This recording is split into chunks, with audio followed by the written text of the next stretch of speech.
Sounds like there's some other note.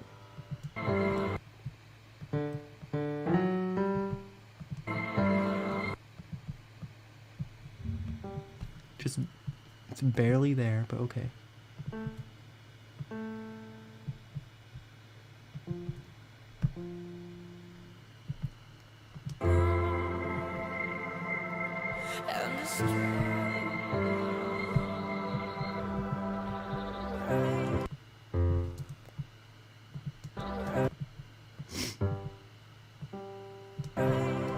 Okay, there's actually a chord there.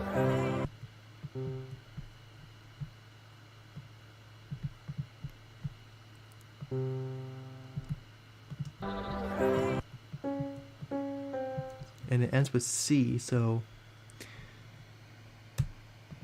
that means it's like that. And it's just back again with these bass notes.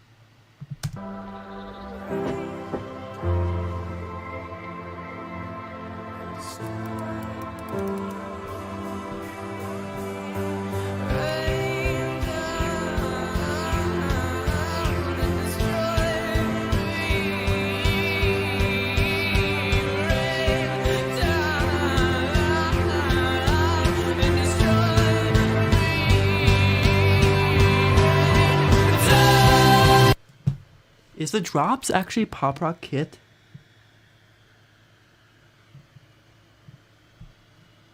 I know this is Pop Rock Kit, obviously.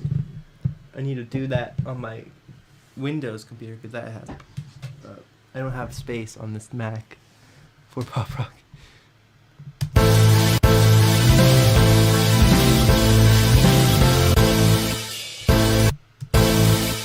Oh, that one's a ride. I have a open hi-hat again. Maybe it's in this kit still, please.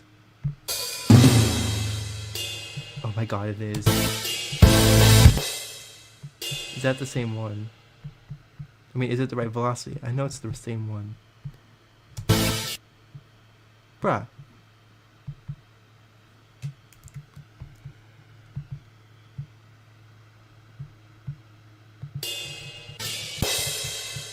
Maybe softer. No.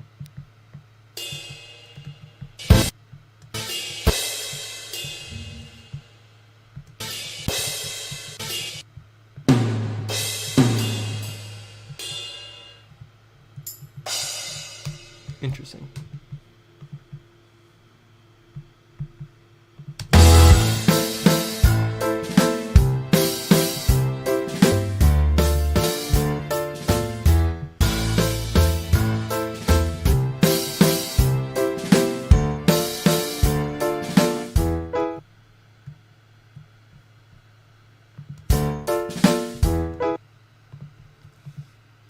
Okay, we don't want those there.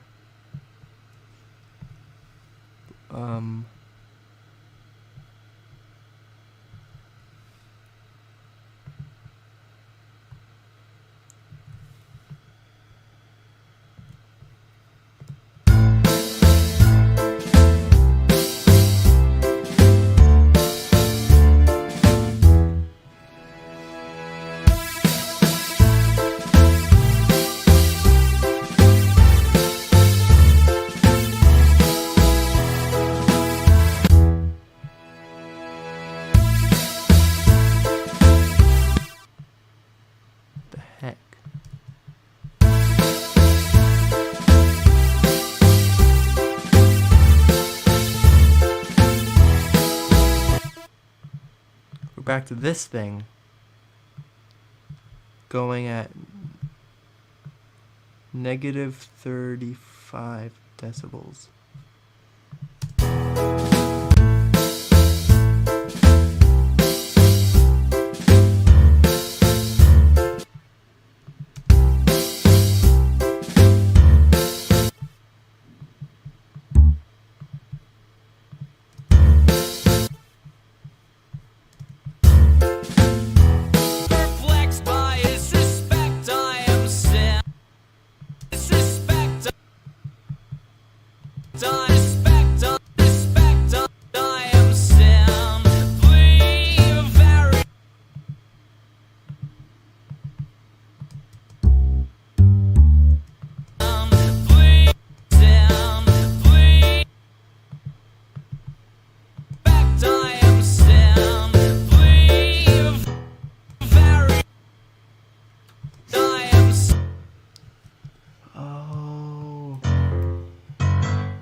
this one is right.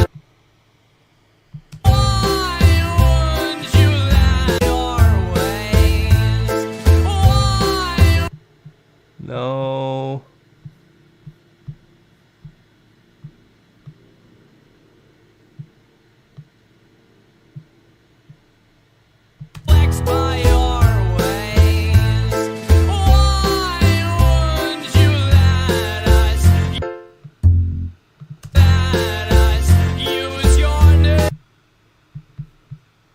This one should be an F.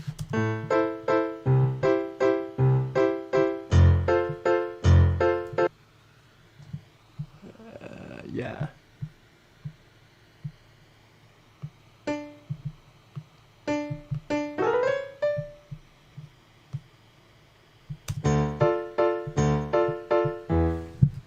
Cool.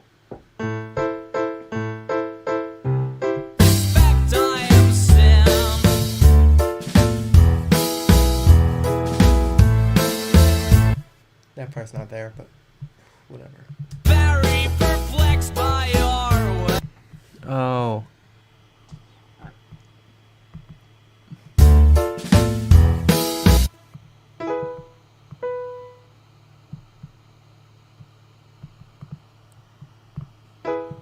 Just a little bit more.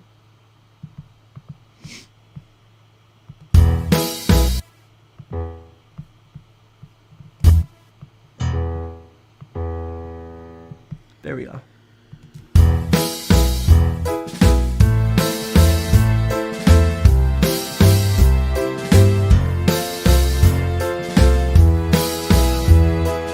Rain down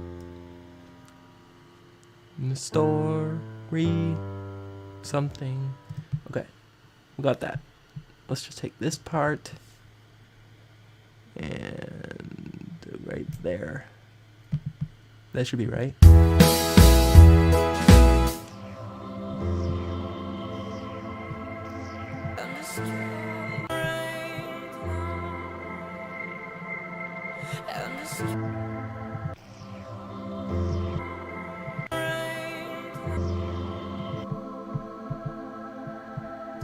Okay, this is too low. Bring it up.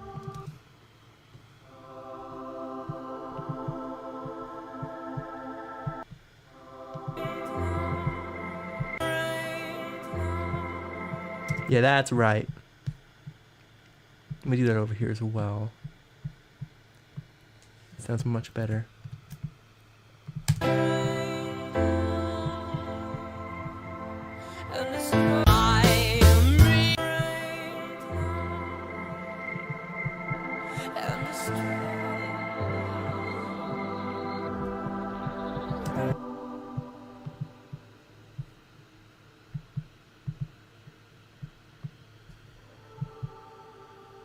Softer.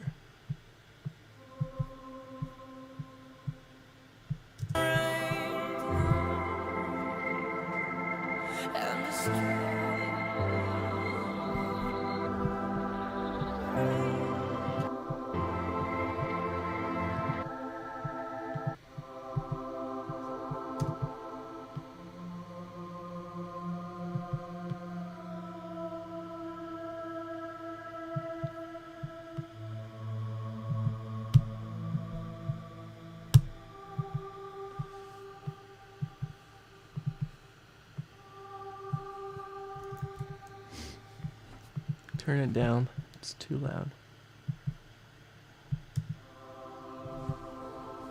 What's the sound in air capture? Because I think I hear that sound. Talking about Voxy Groove. It sounds like that's in there.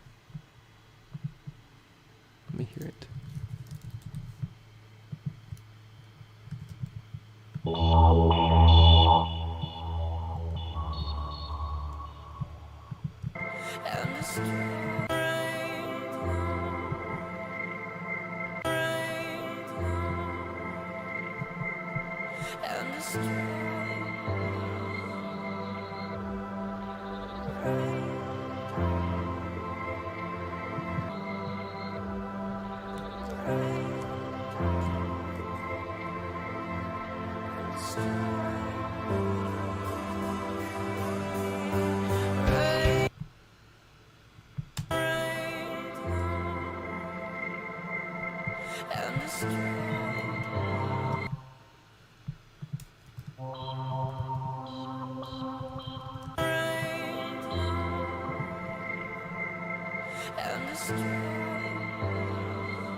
What is that sound?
Such a weird sound.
About there.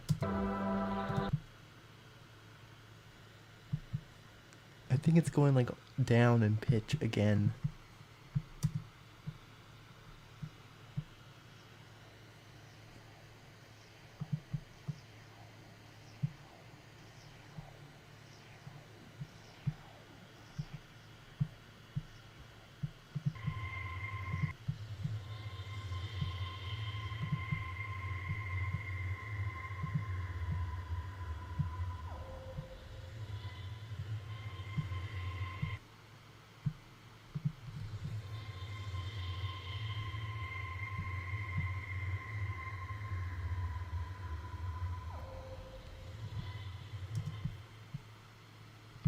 Then 24. Let's try that. Hello, 5 people.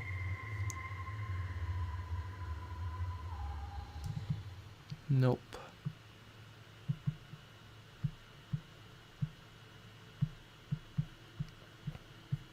Let me go back and make that an instant pitch down and see if that gives that effect.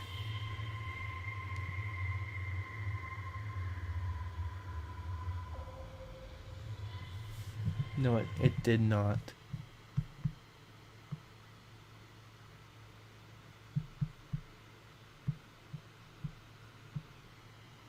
So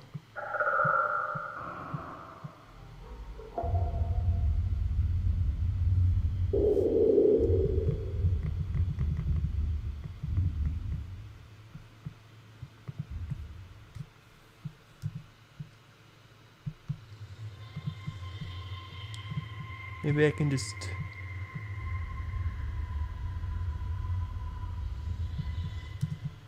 it seems to be right there.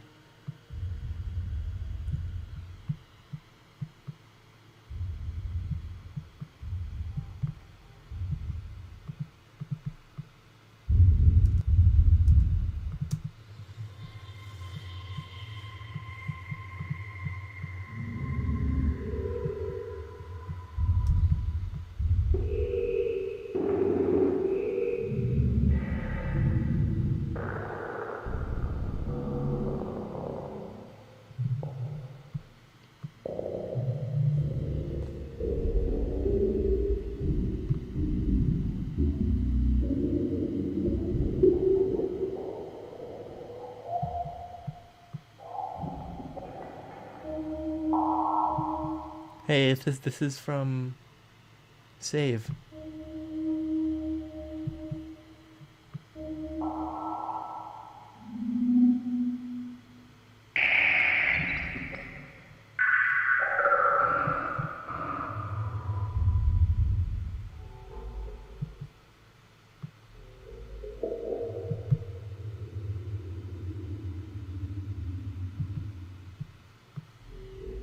This one right here,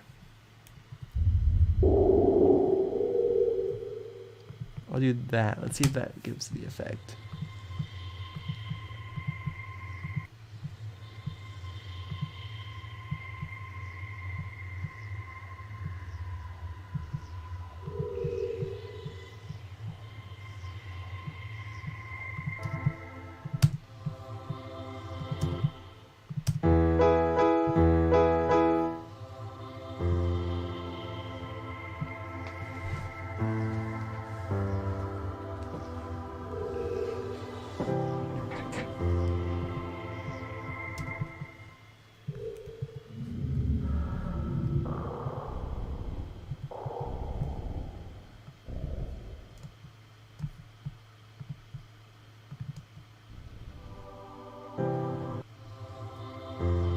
That's interesting.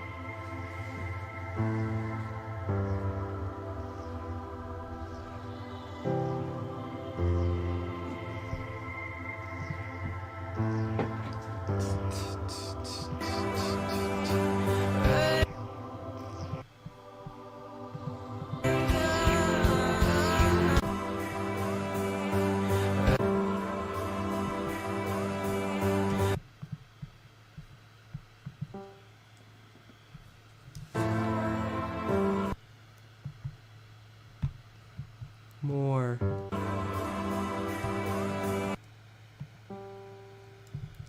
Right there. Bring that up in volume.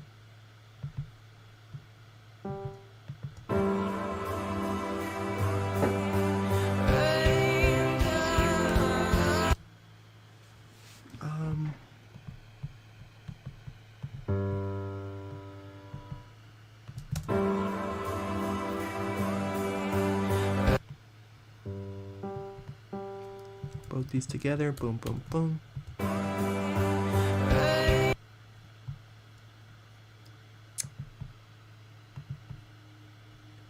And next we bring the velocity up.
Maybe it's just really soft now.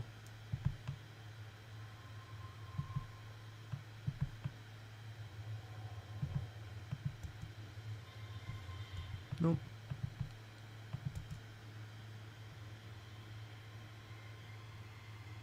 I can barely hear it.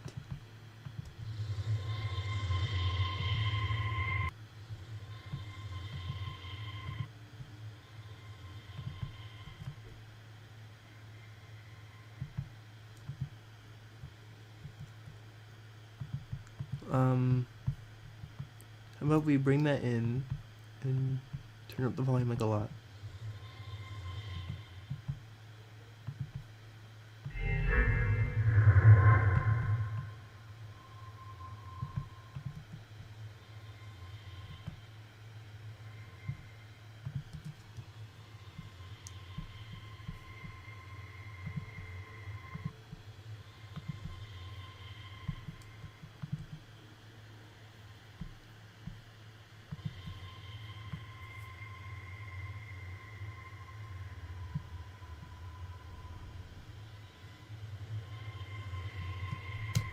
Nope.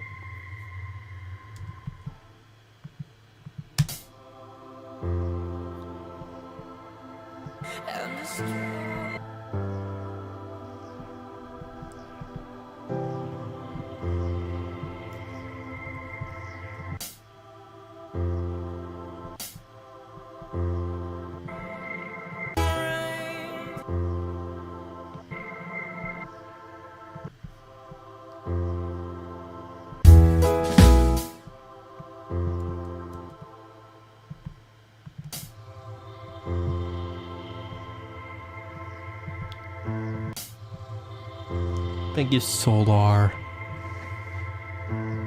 Finally, we got someone chatting.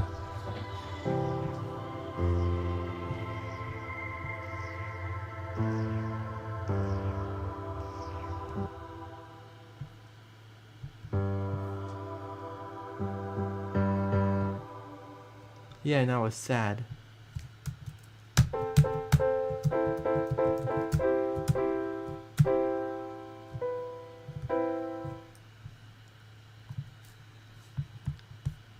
Oh, Popion's actually used. Okay, don't want to make sure don't.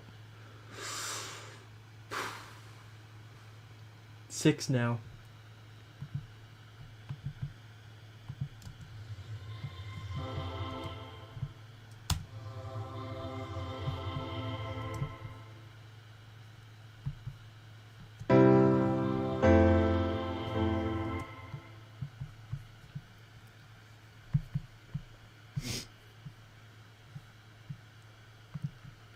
Yeah, don't let me cry.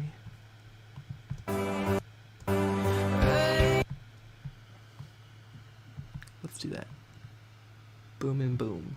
I think this is looped. I hope. I hope it just loops like that.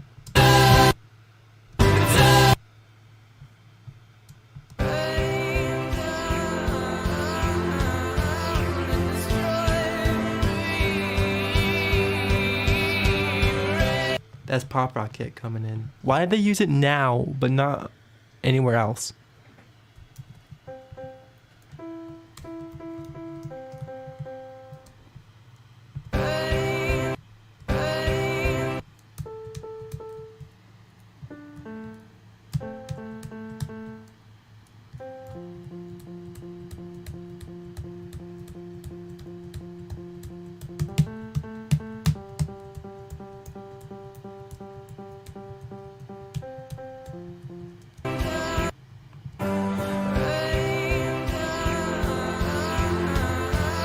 Sweet, now we get to do this thing.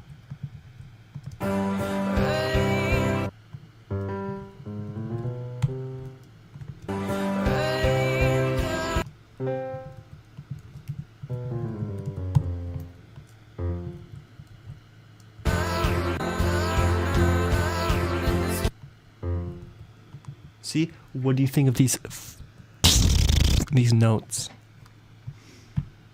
Bruh. They're amazing notes, right?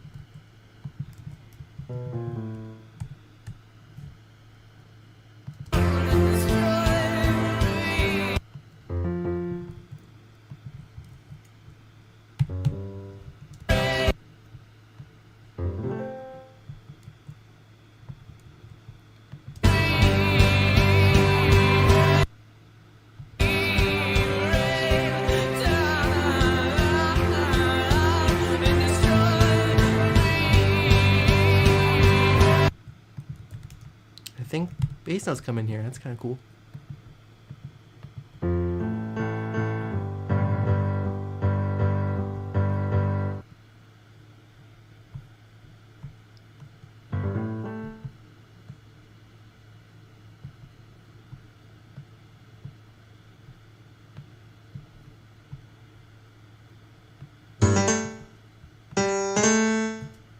What? What in the what?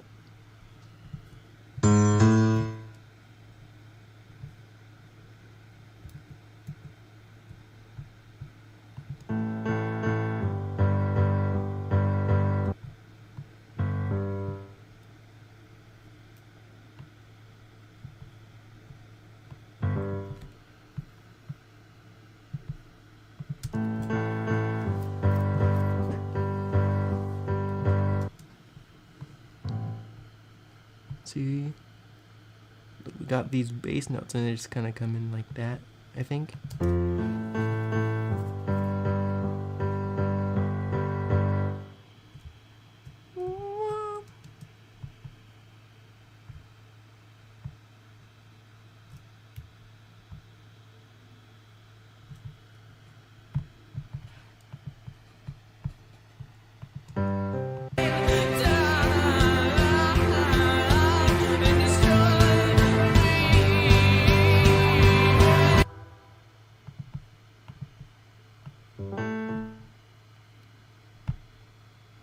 Thank you, Alfonso.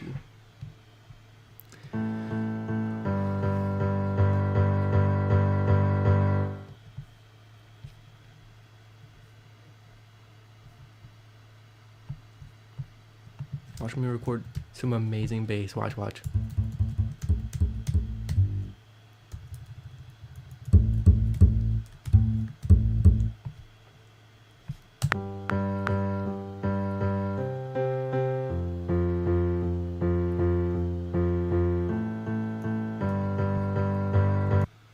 I missed my time.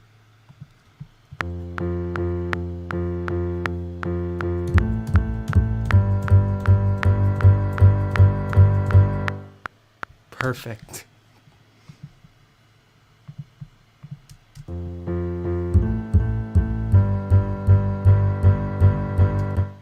Not perfect.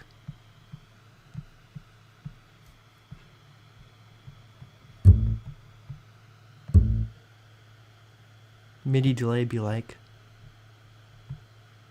And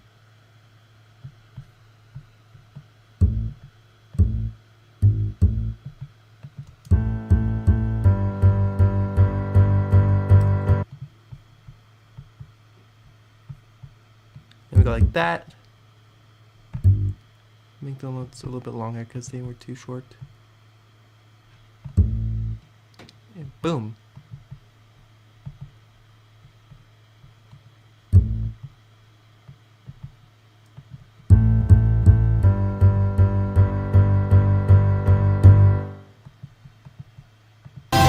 That's what I have so far. I don't have Easy Drummer on Mac, so I'll do it on my Windows whenever. That's the build up. Oh, we need those things. We need these tremolo. Not this chord, but some other chord apparently.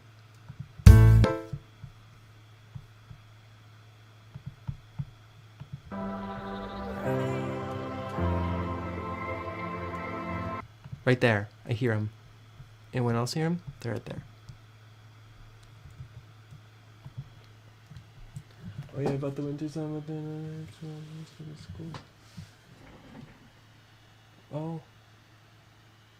Oh.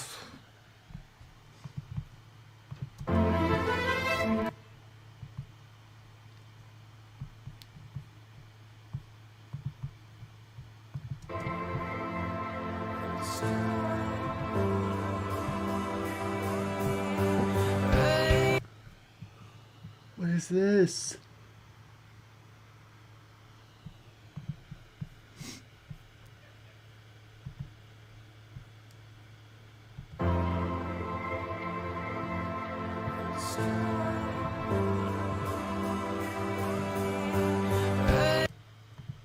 They start right here. I need to get these chords.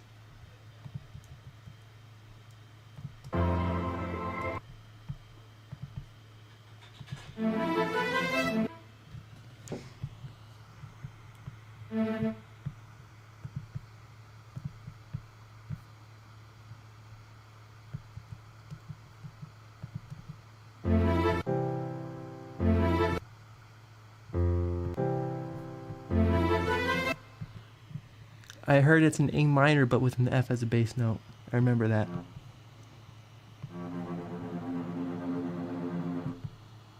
So F.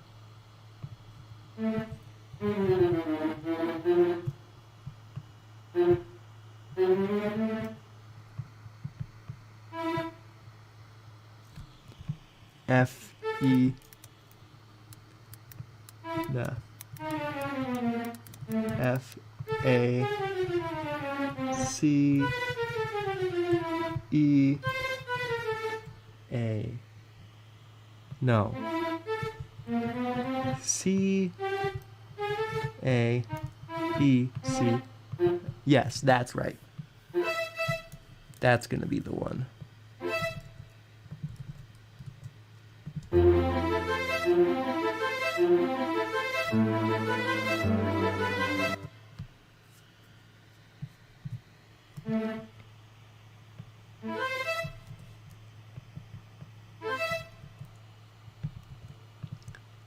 The same thing, but this time A is the bass note.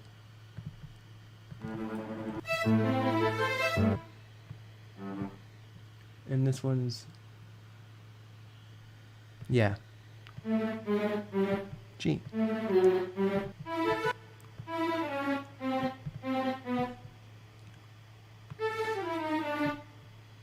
G, B, D, G, B, D.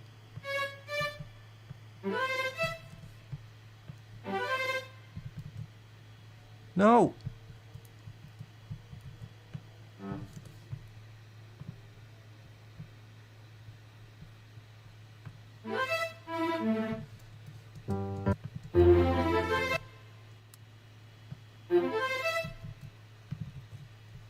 I need to get a C as well.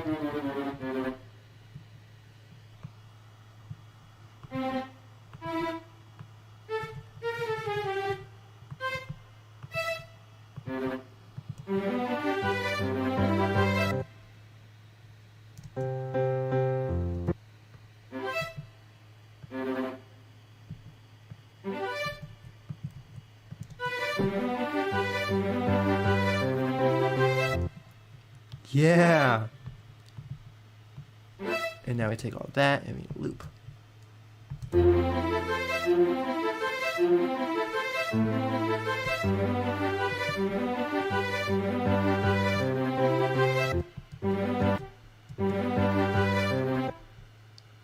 Watch this, Alfonso. Now this needs to come in slowly with volume.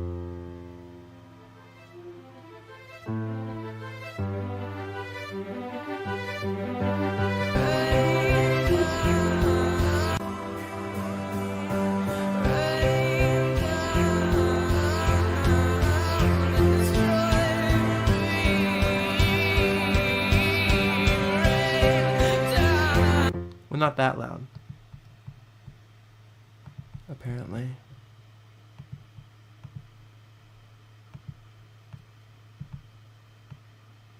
Okay, I'm gonna show you the cover.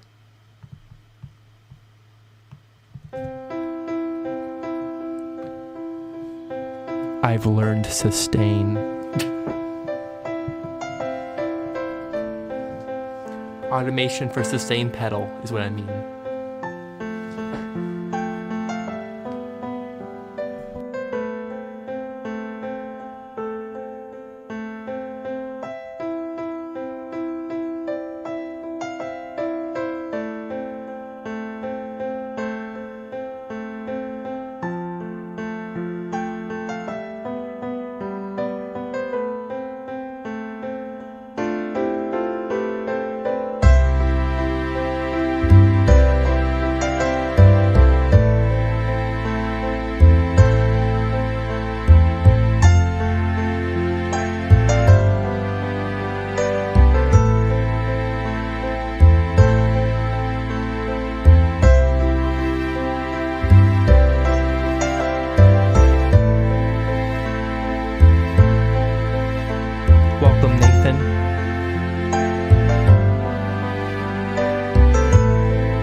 What drum VST is that? At the moment, it's just Logic. It's gonna be Easy Drummer over here, because that's the actual Easy Drummer kit. The drum is Studio Heavy. Right here.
And then in the drop, they also have a layered of cavern kit.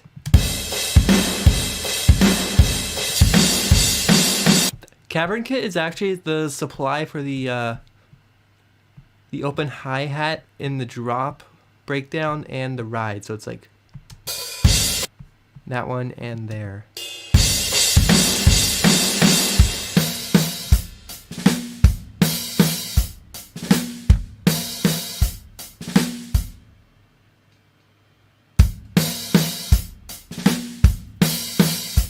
It's gonna be easy drummer. I mean, I wish I had it. Do I have it?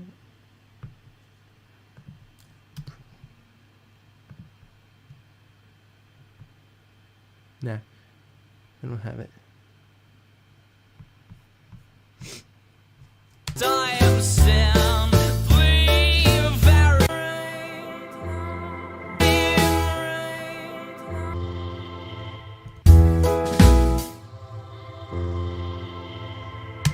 I don't have addictive drums.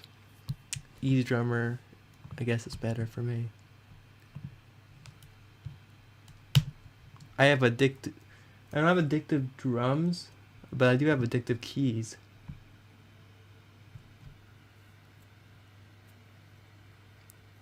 I was able to get a free expansion from Addictive Keys because I have this Focusrite interface thing.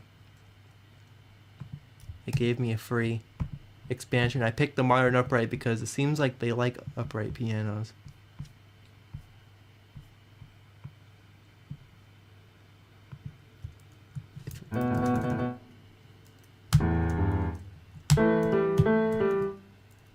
Hello.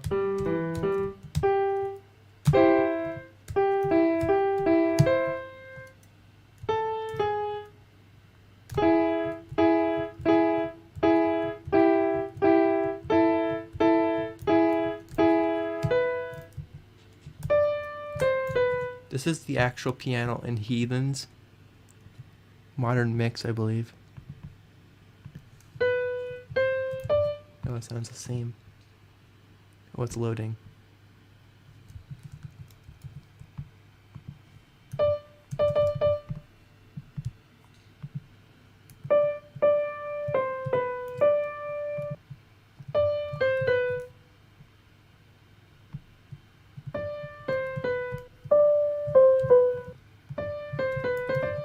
Sounds the same.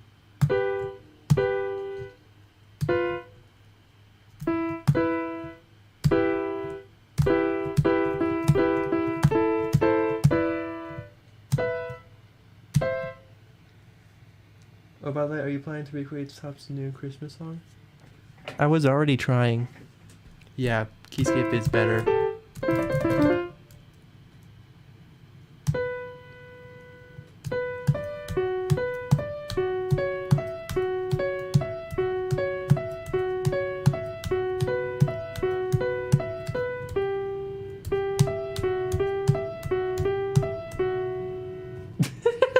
When you don't have enough space on your keyboard.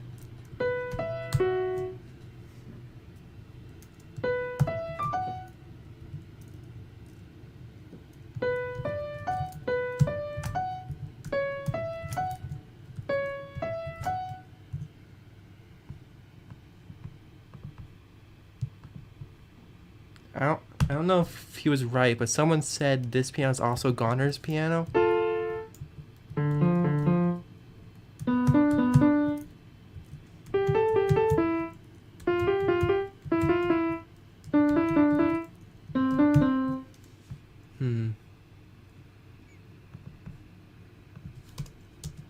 I'll try it at some point.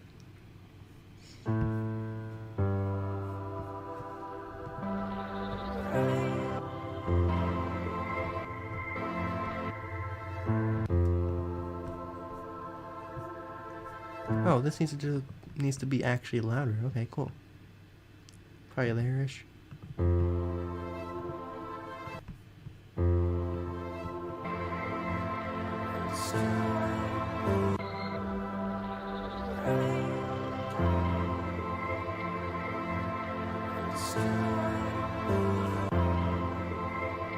Do I hear the strings? Come on. I mean the section, like the viola section.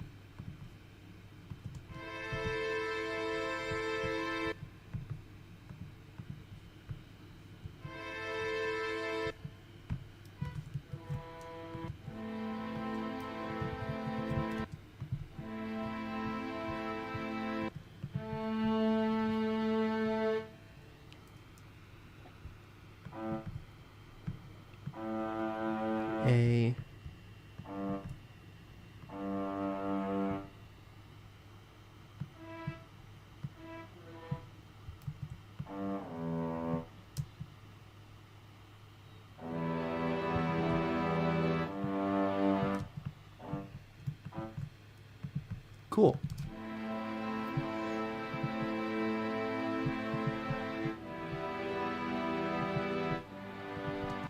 And I think that would slowly come in with the tremolo strings, like this.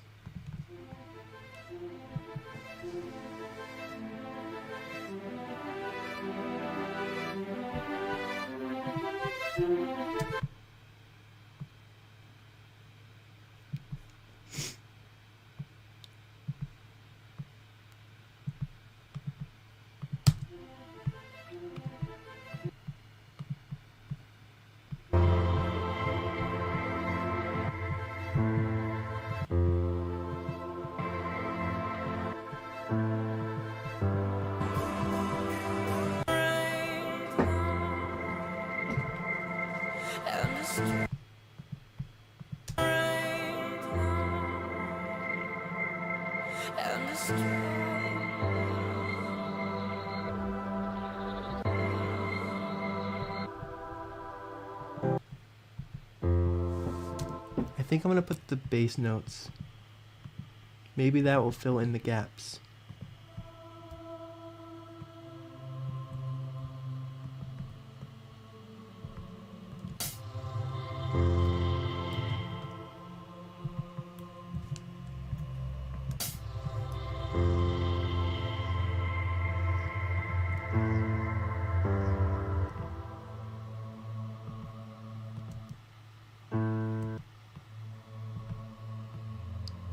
A, G,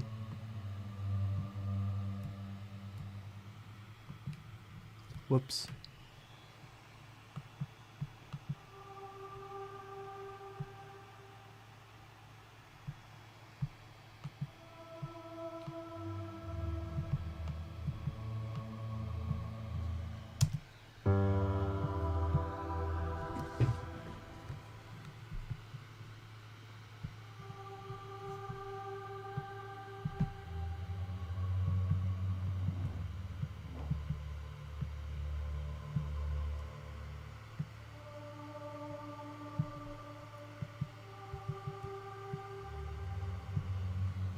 Wait, how is there two G's?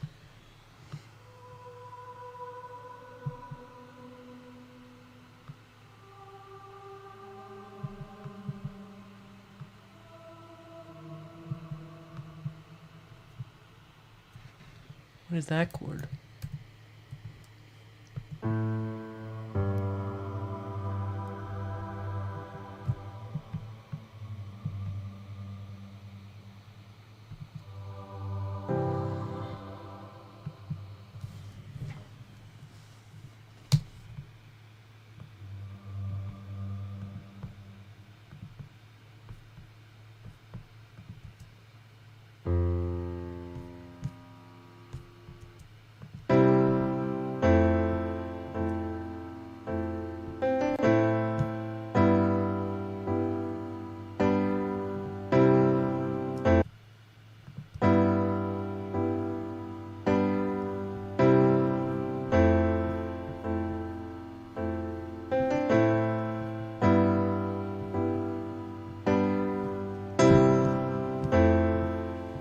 That's like the stab sound, right?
It's the same kind of bass.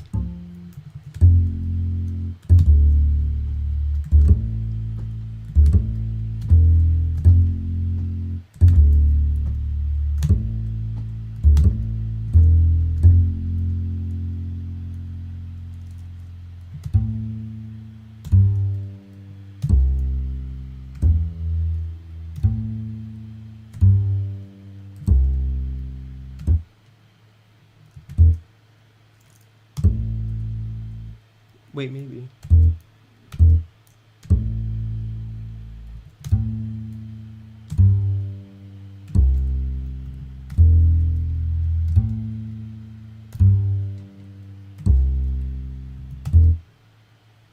I mean, it has the same kind of sound. It's a upright bass. It's what they use apparently. Did you ever guess that Stressed Out had upright bass? I mean, that sounds so weird. It's like something that you would put in jazz and Christmas songs.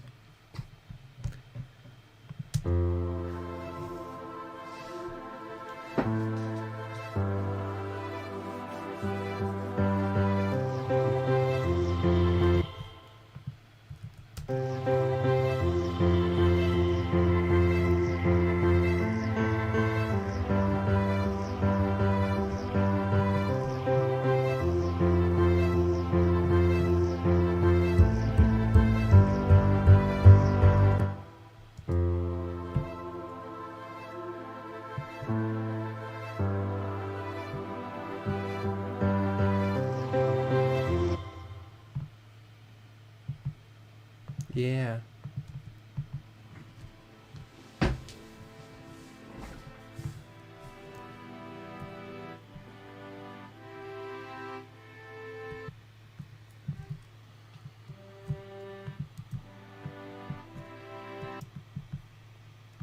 That should be a C. And now I can loop. We cut that part, erase, and now we can loop this.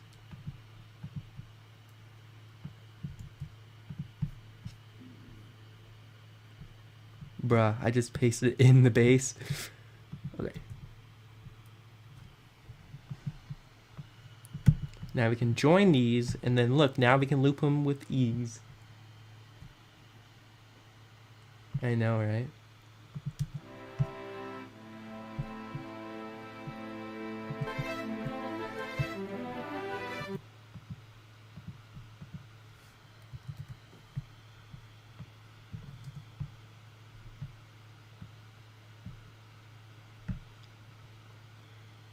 Whoa. Whoa. Rain down the story.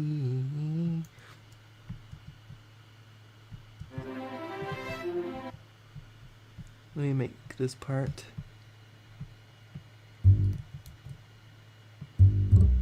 No! To C.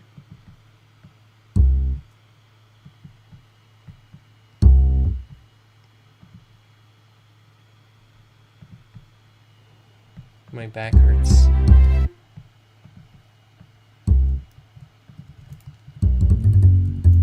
It goes to C and then to F for the bass note, even though the chord's actually A minor. So it's F/A minor apparently. That's what they called it.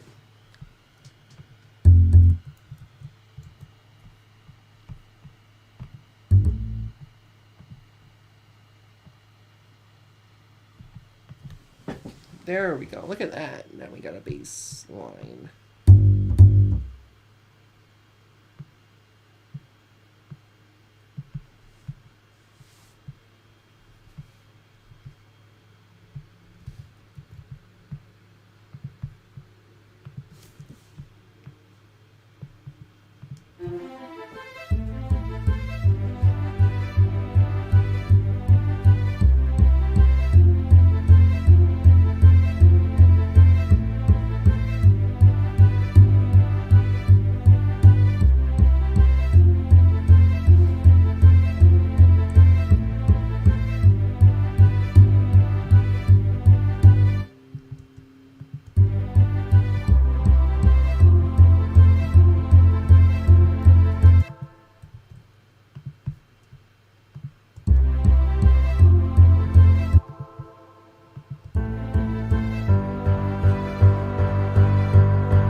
I believe we're supposed to take this thing and put it into this thing again. Don't copy.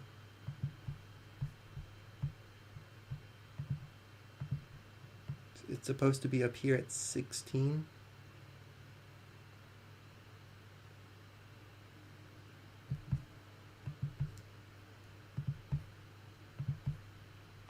Did you know this sound wasn't even in the song?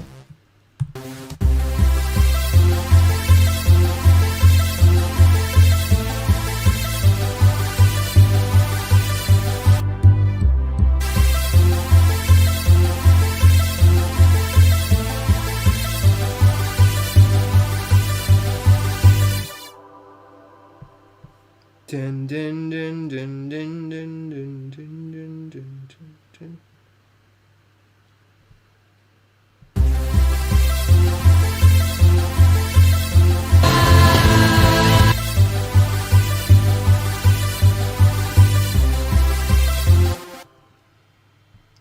It's kind of loud, oh. Turn it down a bit.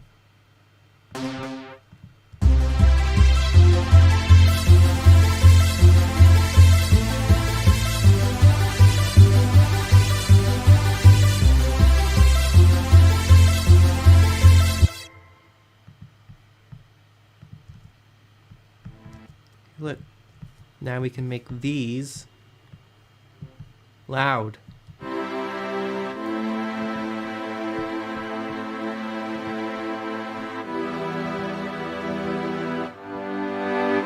Wait, are these different chords? I'm not even sure.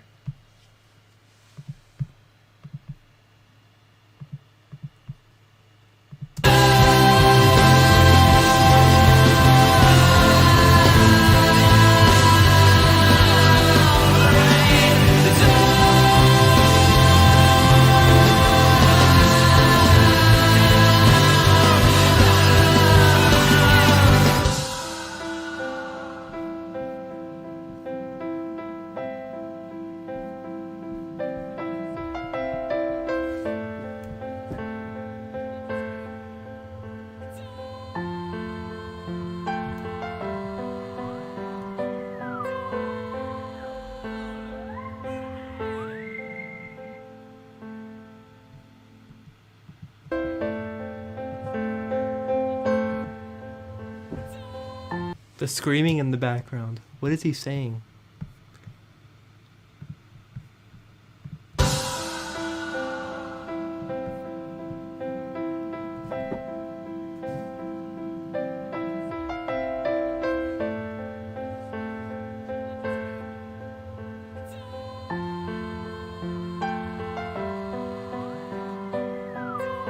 It sounds like he laughed. That's what I heard.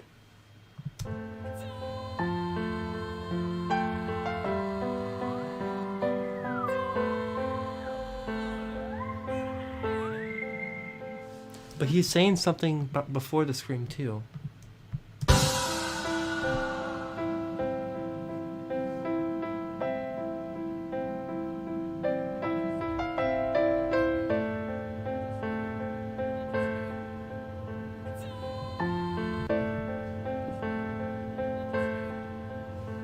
I just read.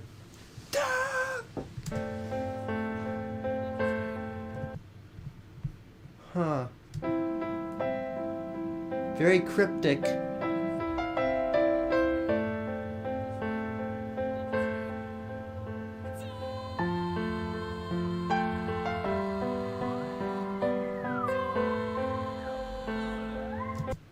Either it's a laugh or a cry.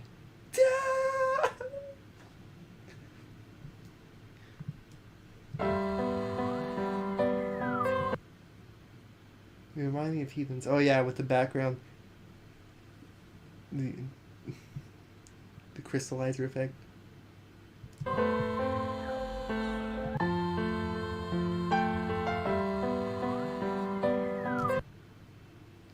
His microphone couldn't handle it. I can hear it. It's like distorting.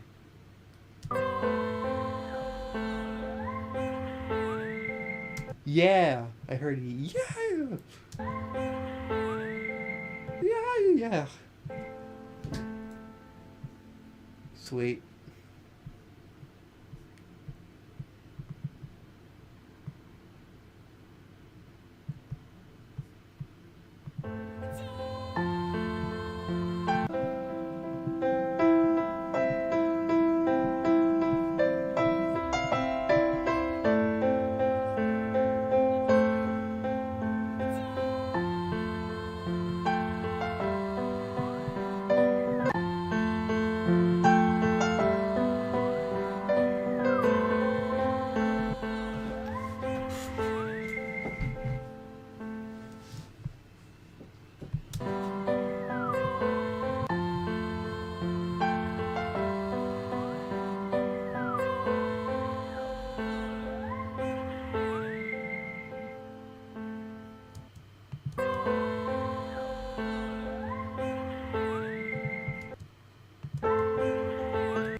No. I'm not sure. Or yeah. Yeah!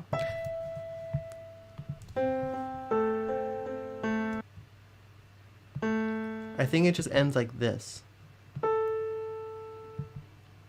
Now watch.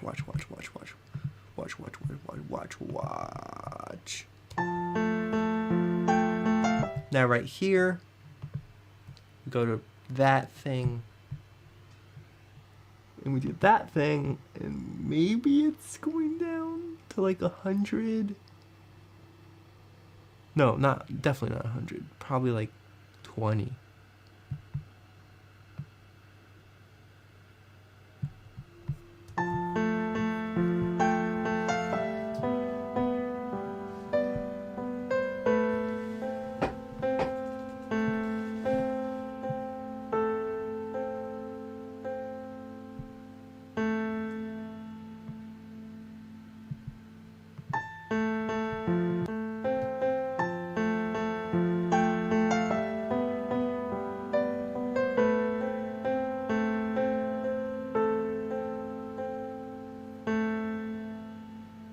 That's close.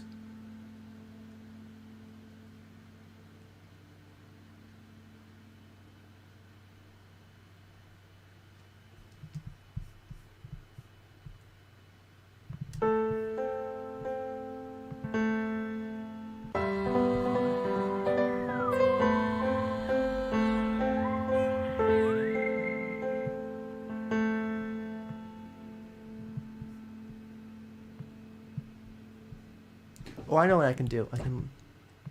I can compare this.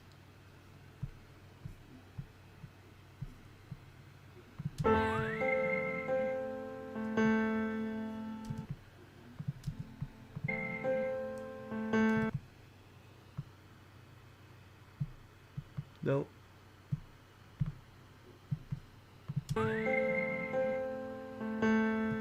Really close.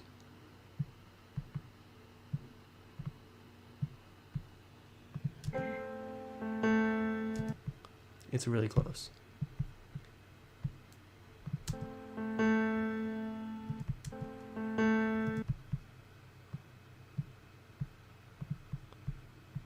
I need to do it like really barely. Oh my god.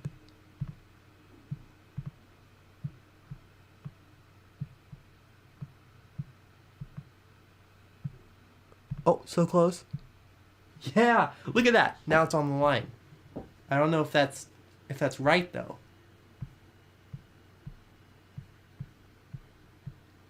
It would be really fun if it was.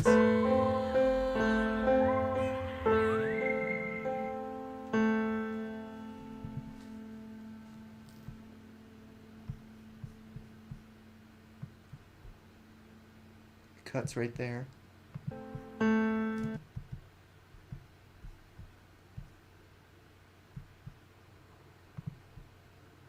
Sustain pedal. We take off the sustain pedal.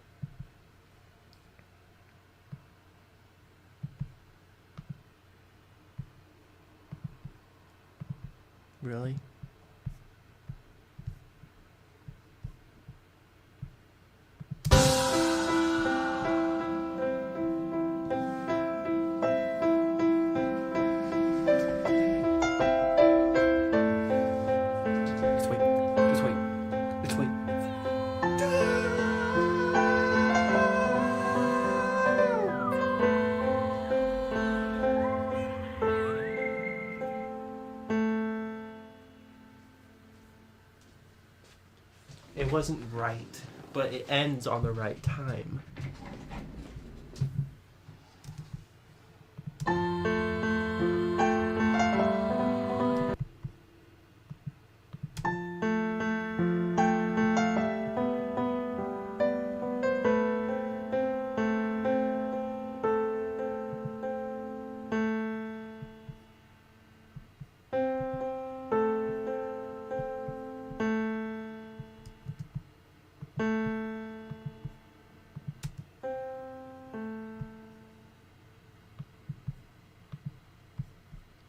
Look how slow it goes.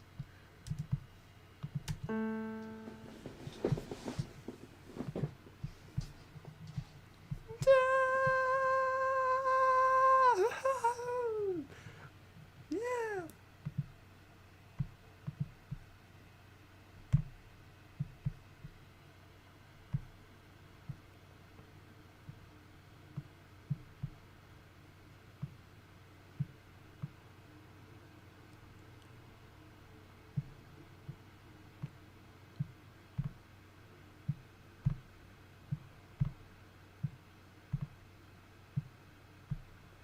Hmm.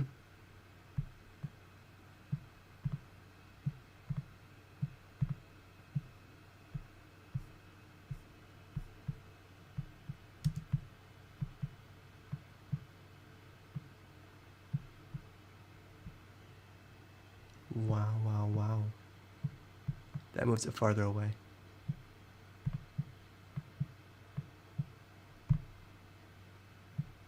Nope.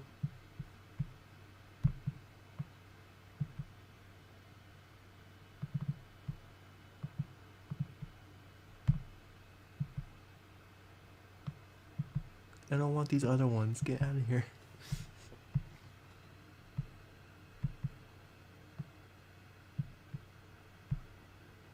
Oh, no, no, no.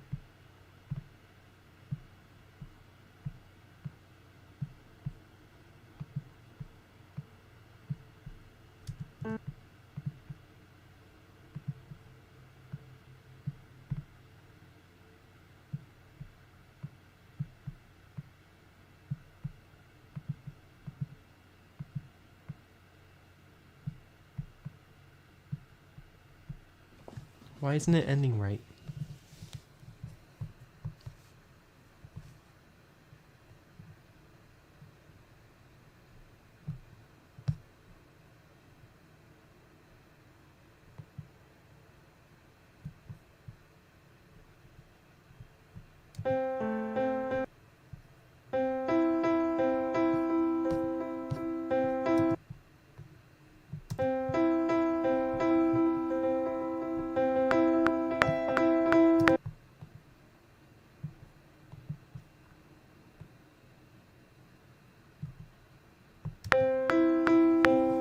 Why was it set to 160?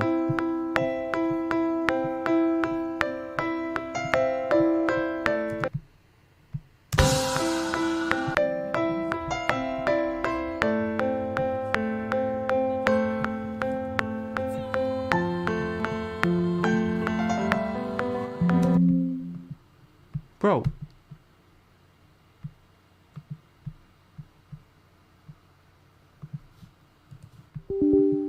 Stop. I'm trying to click that thing.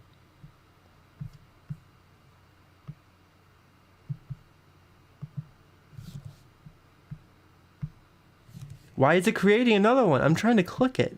Okay.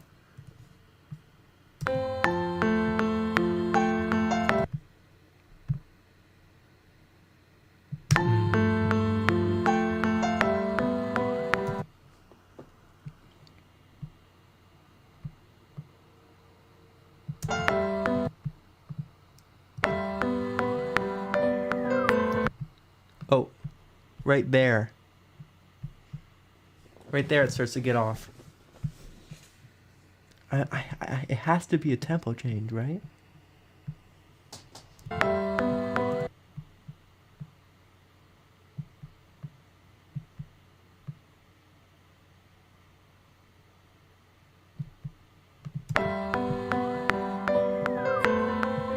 No!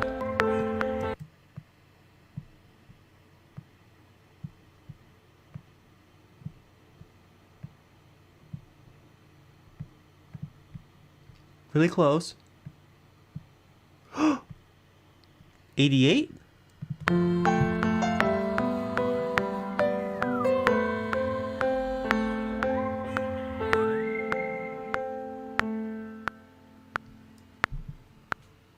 Did that sound right? Kind of.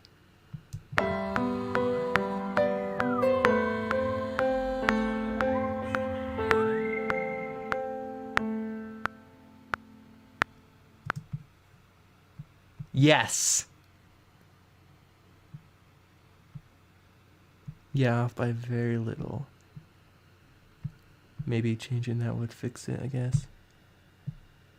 87. Maybe now?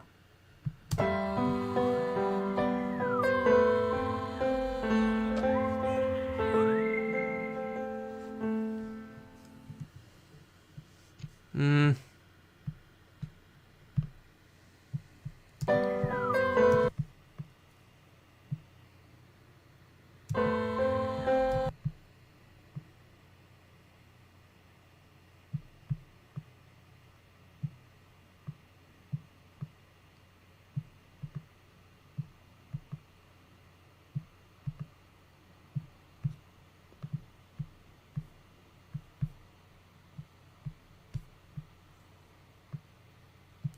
Imagine if I find the real thing.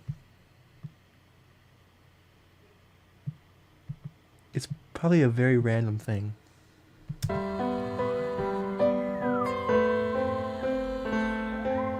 Oh, almost. Right here it starts to get very off.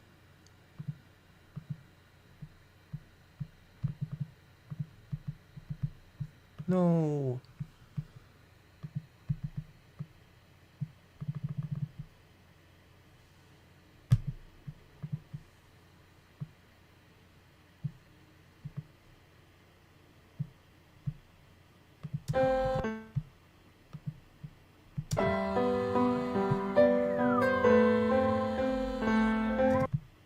Yeah, right there it starts to get very off.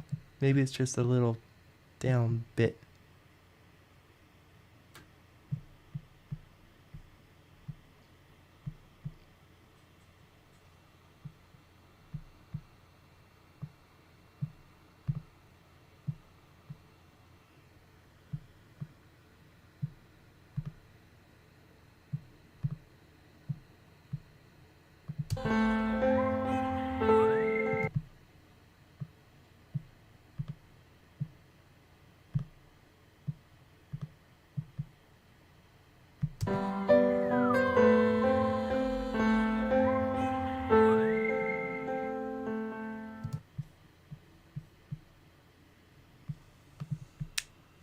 Mm-hmm.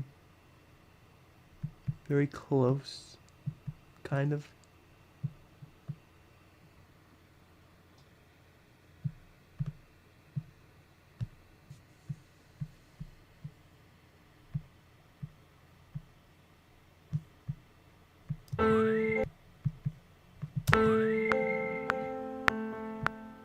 For some reason that's really like off.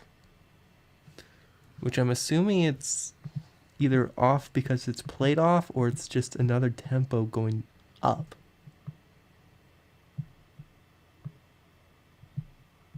No, down. Sorry. It's going all the way down apparently. Geez, how far down is it gonna go? It's almost matched.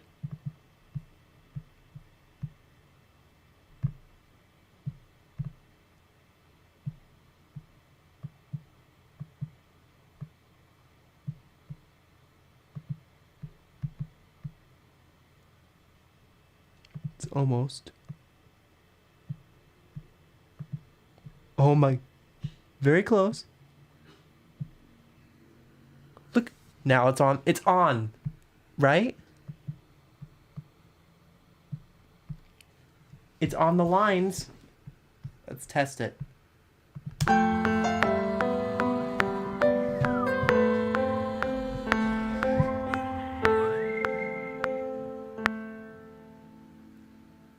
That sounded right.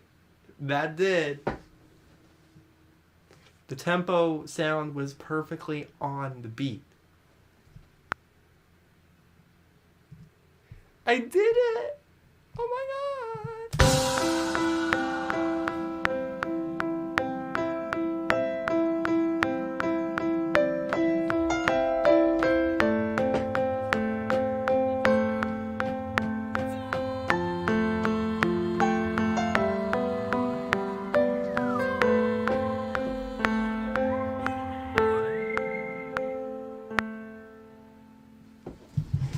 That's really cool.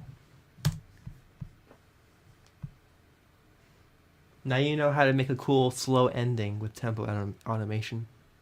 It looks like it slows down with a line, and then it's a flat, then it goes down another flat, and then just goes to 0.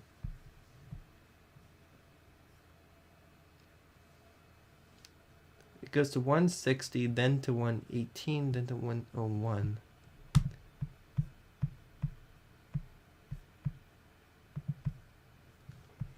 Now just to get some imperfect parts right.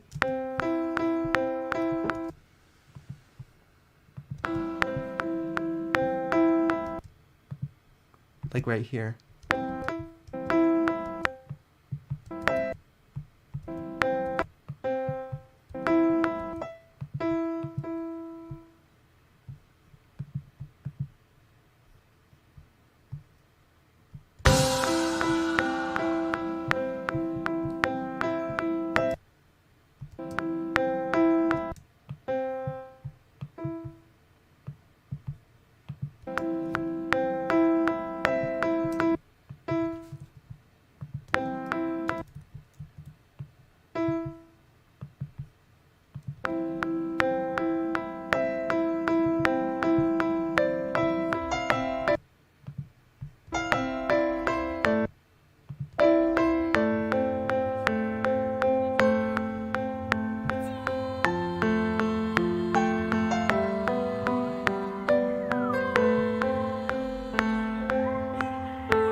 That's pretty freaking cool.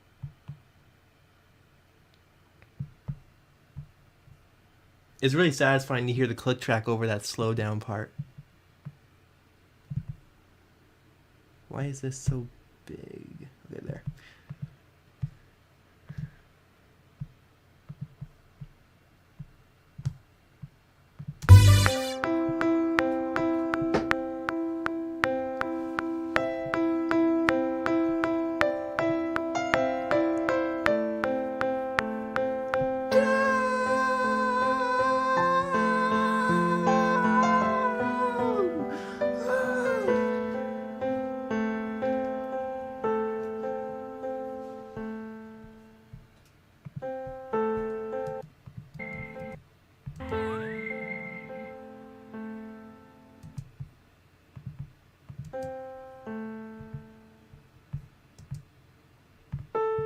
I think it needs another that there. Softer though.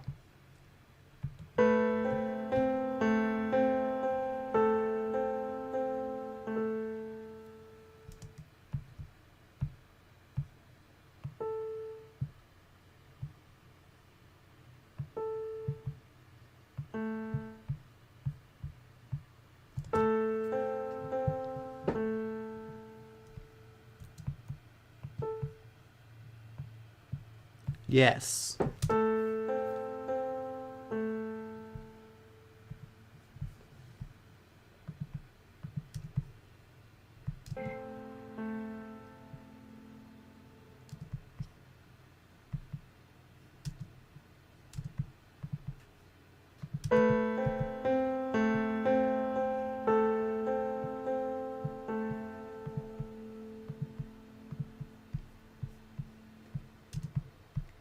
And then now the cool part. It ends right there, right? And now we go to the volume. Start there, and then we go there. And then we go to like that. And maybe around like that.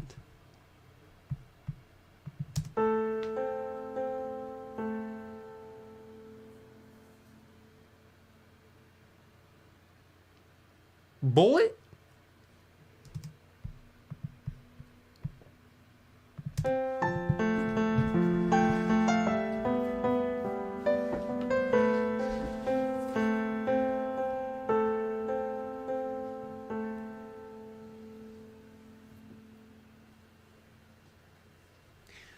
Oh, now I need the weird atmosphere effect that I have no idea what it is.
Starting the stream. Are you ready, kids? Let's just get this. Copy the link. Let's go.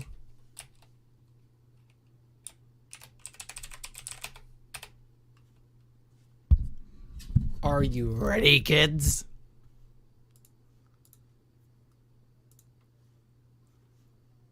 I'm live streaming this, of course. No. Why did you say no? I slept. No, you. Dang it. Hello, Chunky Cat. We got anyone else in stream? Welcome to the stream. I tried recording a reaction video for the song, but it just did not. Can we just appreciate the streaming setup improvement? What was the improvement?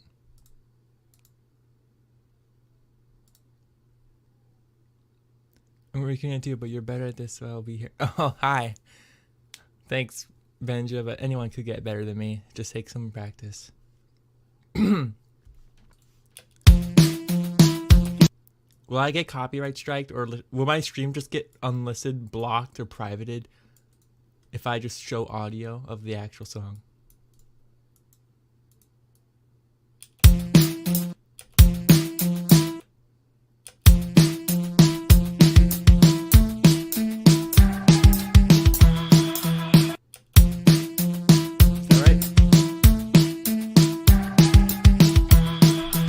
Hello.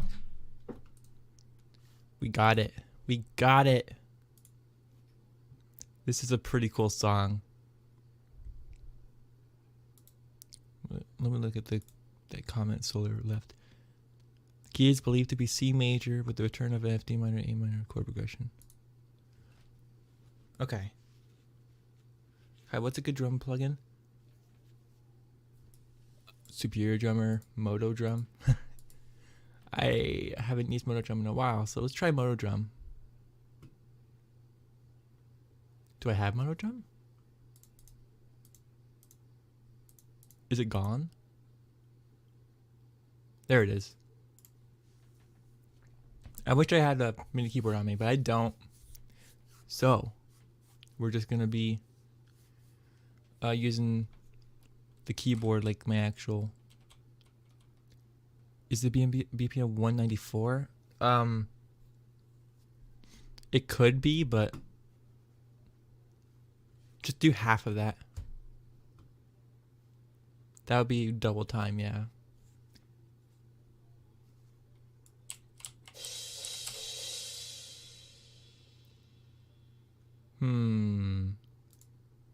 Would this one be the type of sound? Bubblinga.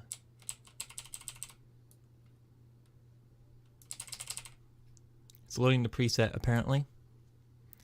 I'll let that do its thing.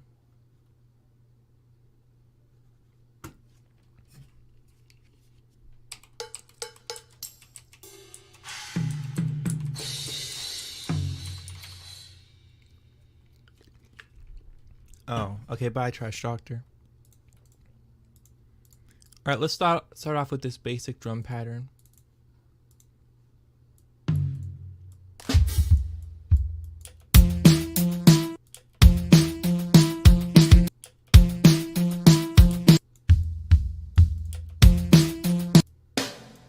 This is nowhere near the type of sound I want.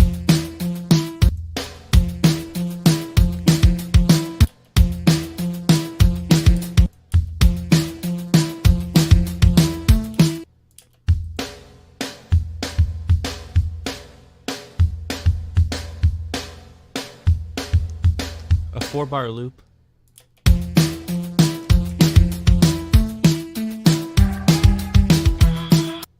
Well, we got a double kick there.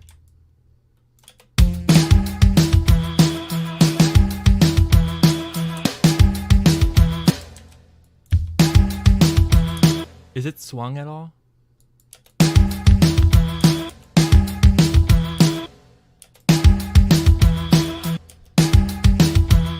No.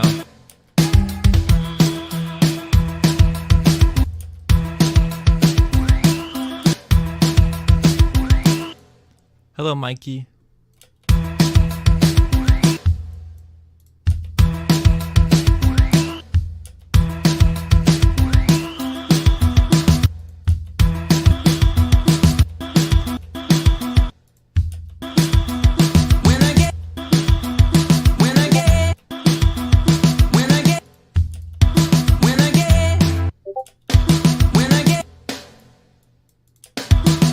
There we go.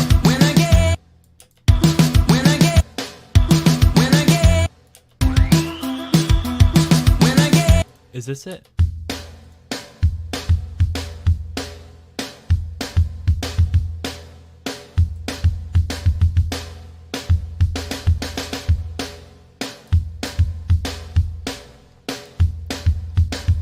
There's also a ride bell somewhere. Oh, okay.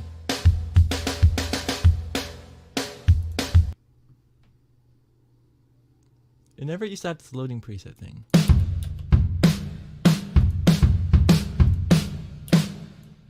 That snare's pretty good. Uh-oh, I didn't mean to click that.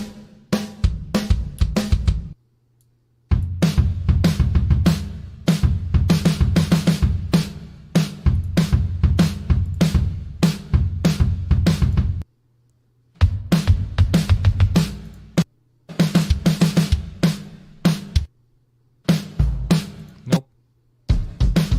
You can loop it for most of the song.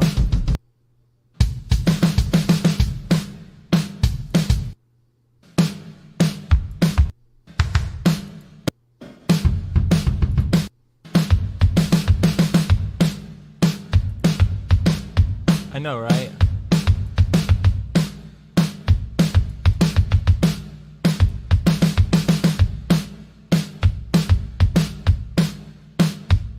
Where is it coming from?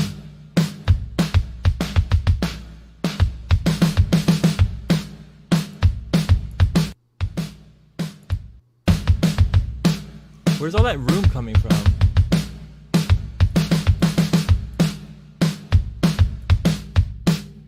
There we go.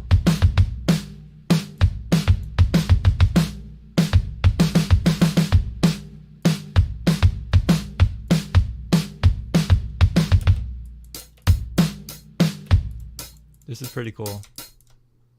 Sounding pretty nice so far. Let's just do double that.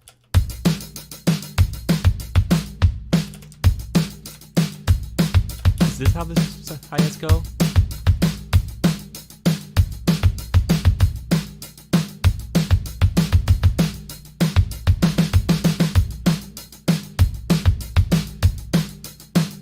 Yeah.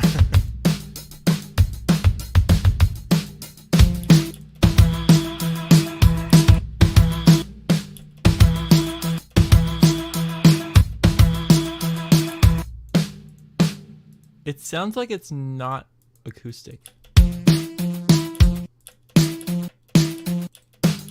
Like a little it kind of is acoustic, but I think I hear like a drum machine on top. Let's pitch up the snare. You can do that here.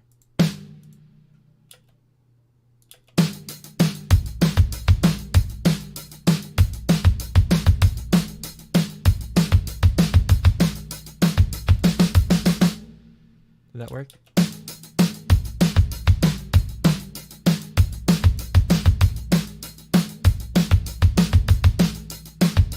That sounds nice.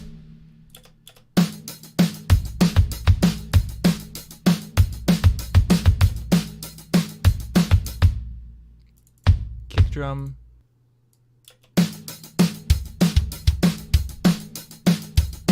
Jazzy. Rest in peace, that logo.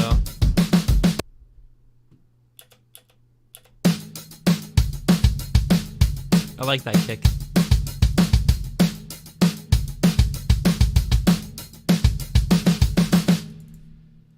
Maybe some of this would actually work.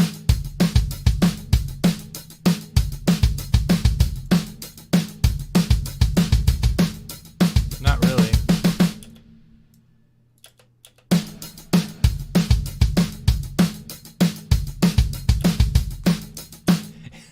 Oh, I'll have Luke record that probably.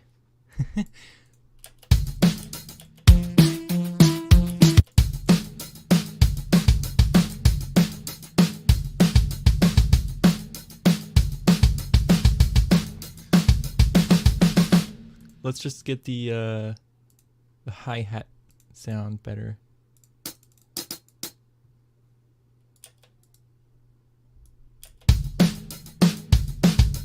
Oh, okay.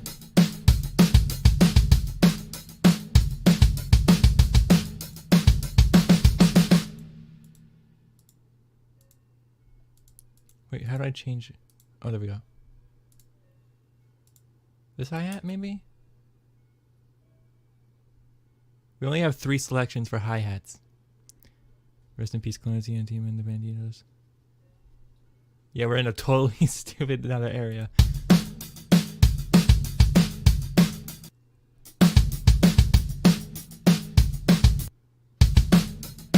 I like this elegant one.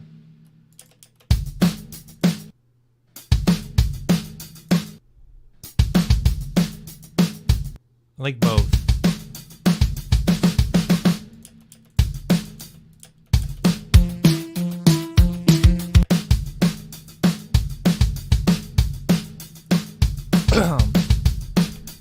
What's cool is literally FL Studio has Lindrum samples that you can just take. Let's try. No, not that. 707 maybe? The kick drum.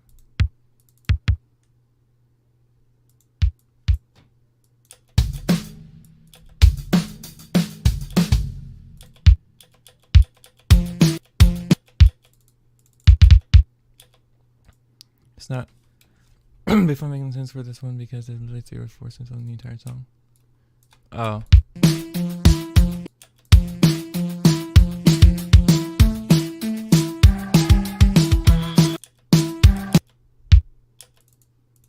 Oh, this is not very good. Can I just take a sample from here? Acoustic drums, kicks.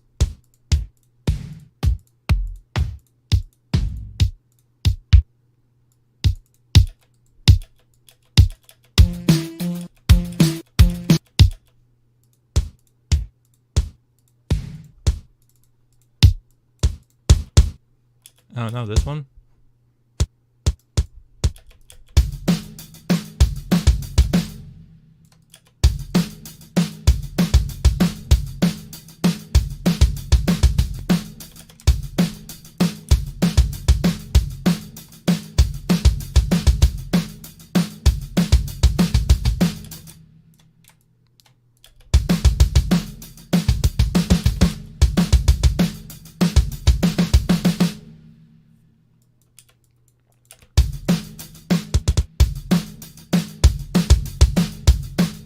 Very punchy kick.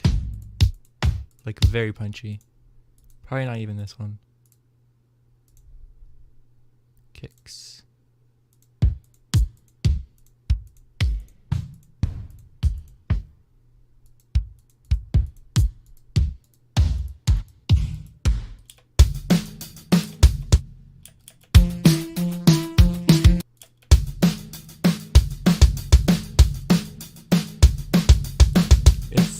It's still got too much room.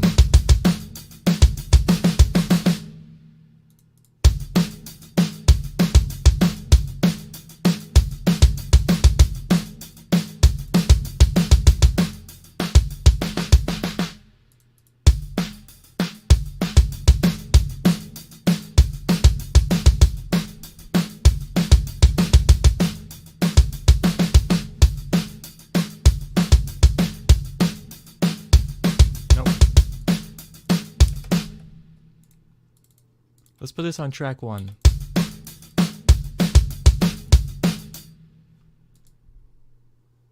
We'll put some transient processor. We're going to tighten up the drums with this transient processor.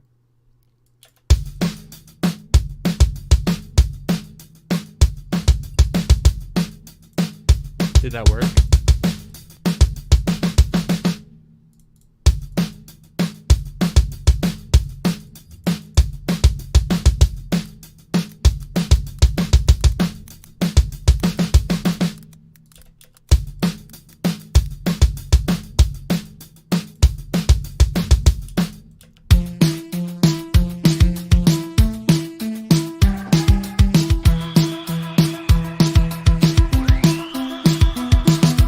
Is there no open hi-hat?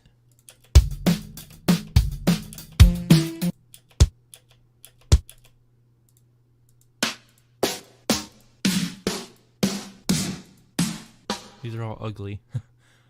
Bruh, I want like the deep one. A deep sounding snare.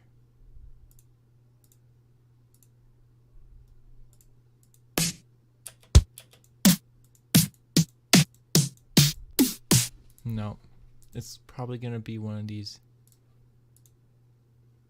No, it's not. These are Lin drums. They sound ugly.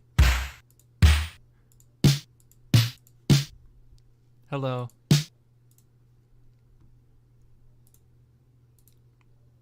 UFO Studio stock ones. Maybe one of these sound like it.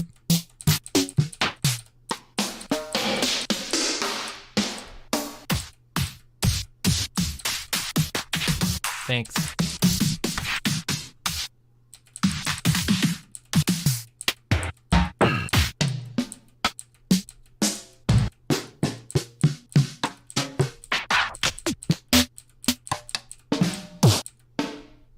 The closest we still got is this one.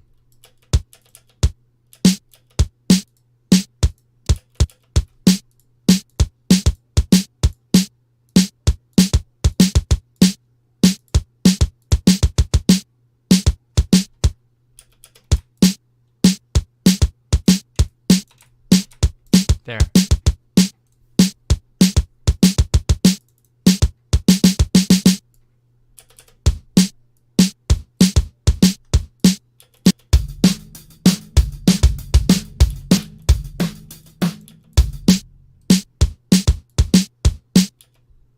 Okay, how am I gonna combine these to sound great together? That's clipping.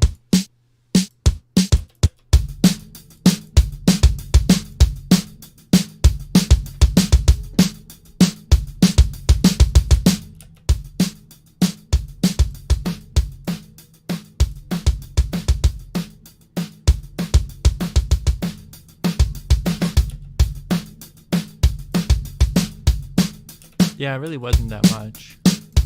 It's just now the whole thing is to get the right sound to it.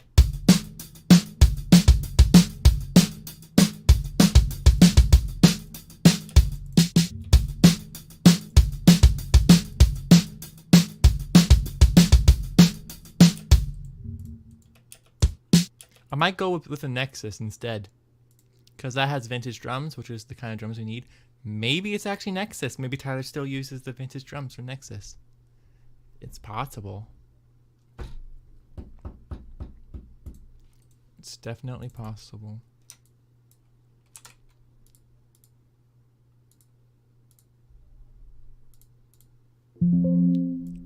Let's go into vintage drum kits. We'll try disco. Don't know what that was.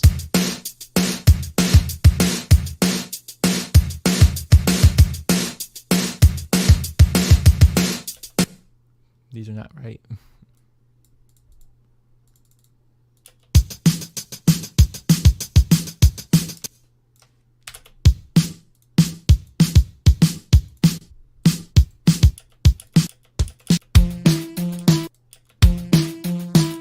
Maybe.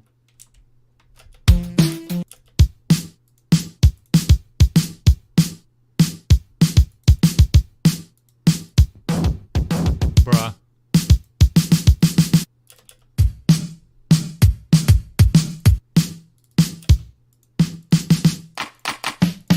Why are you sad?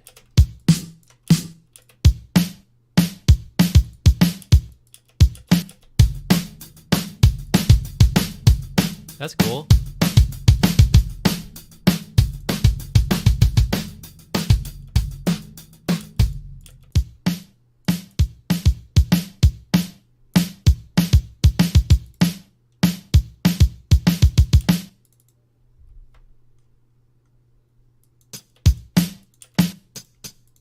Oh, okay.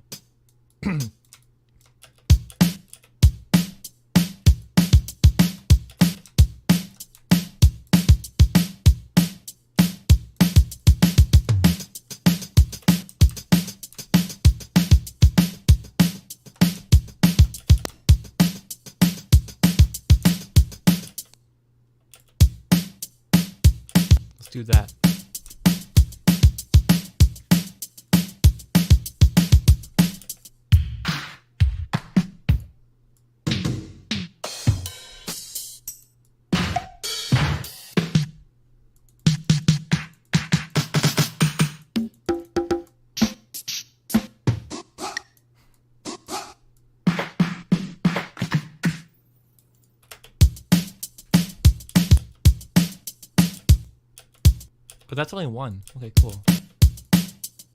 Now we layer both.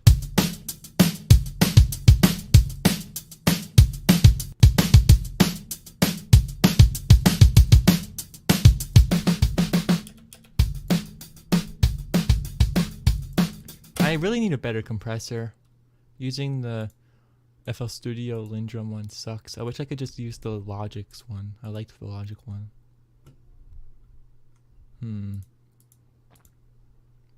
I guess I could use this one.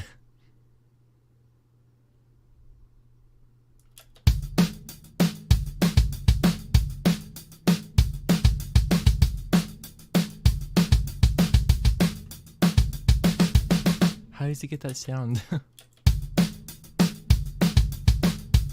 I love the song, yeah. Now I'm just gonna compress all these drums so they glue together a bit more. I do not know those plugins.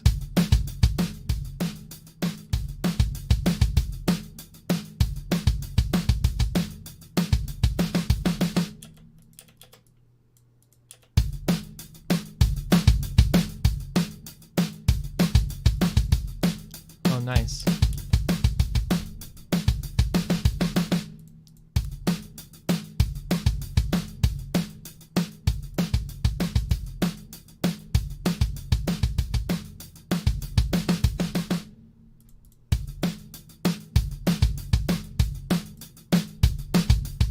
Is that how it works?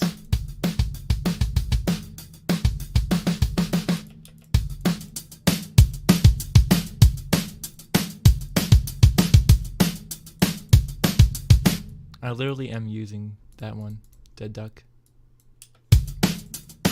This is Dead Duck Compressor.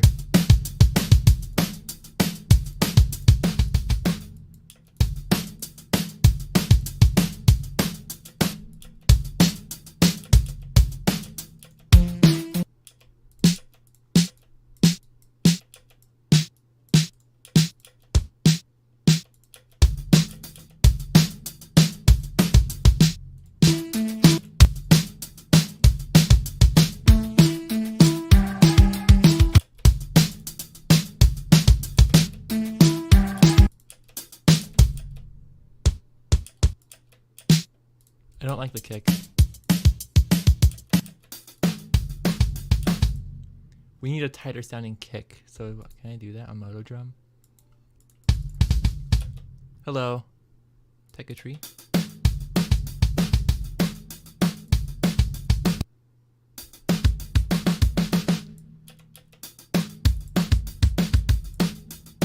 What does this do?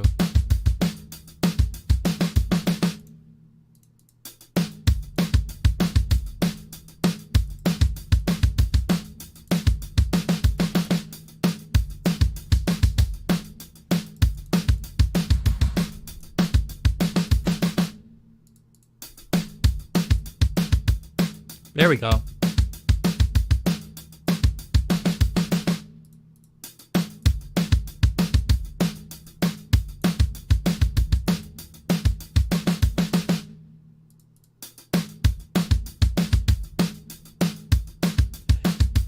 Luke, I would really appreciate it, yeah.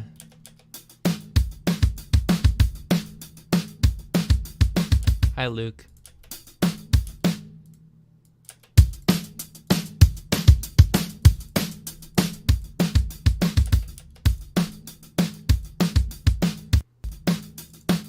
Thank you.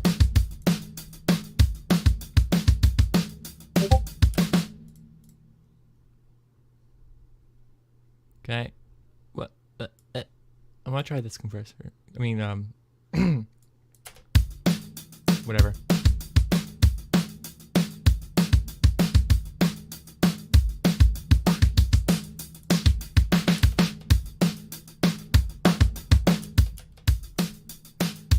The bass is picked, right? I think so. I don't really know.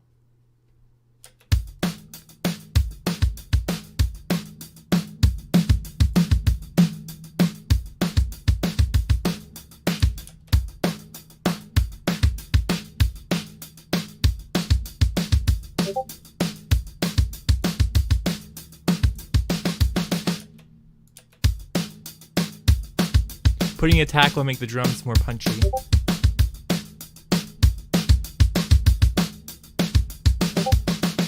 So that fixed it.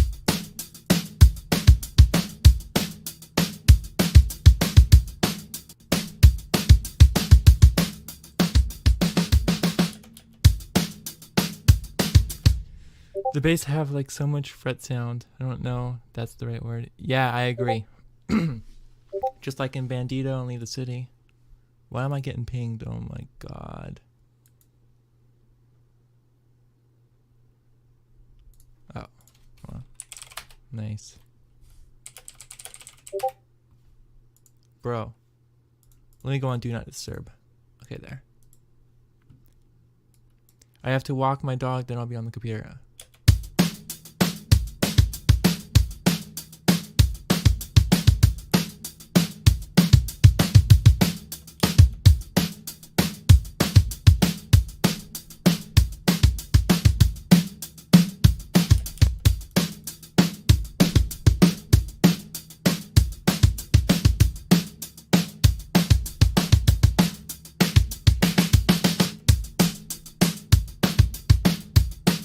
Love these streams. Thank you, Isaac. Here's just the acoustic drums. Doesn't sound bad at all. Here's the electric drums I layered on top.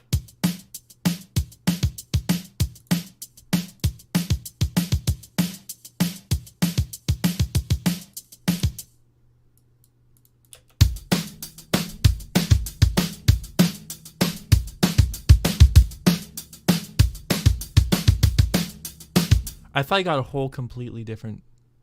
Oh wait, did you see the guitar looked different? The other guitar was gray with a white pick guard. I think that's what it's called.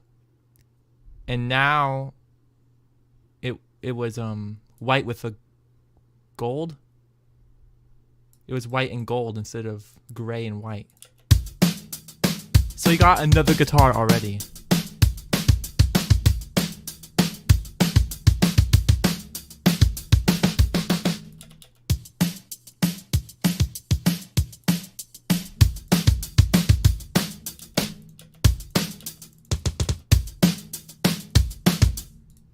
Hey, we're cool.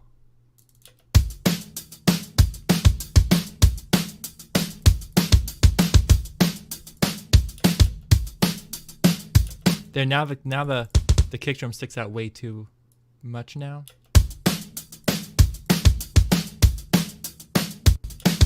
I'll get rid of the bass on this.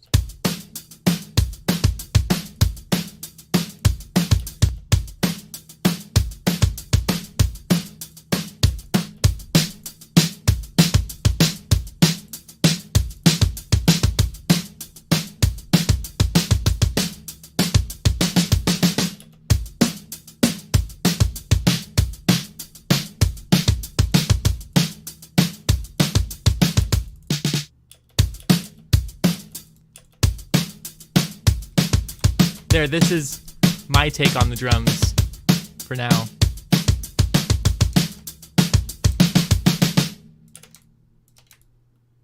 Cool.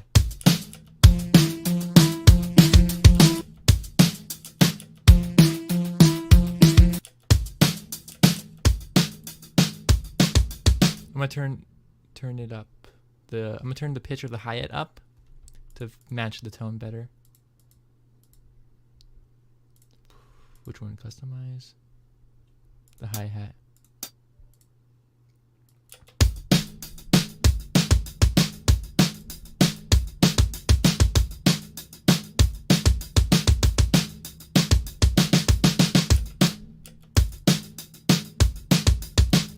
What's cool about Motor Drum is I can EQ individual things, so that's cool.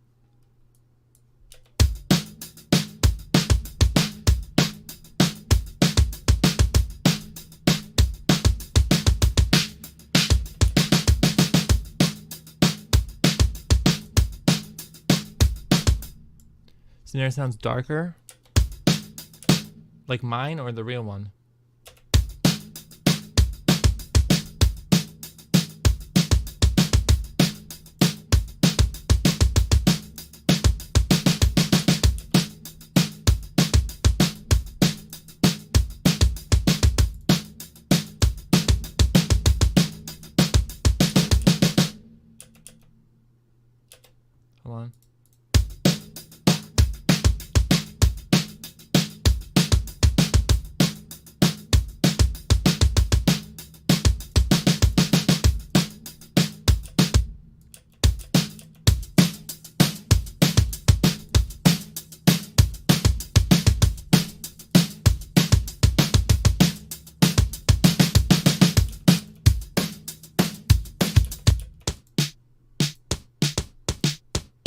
this one.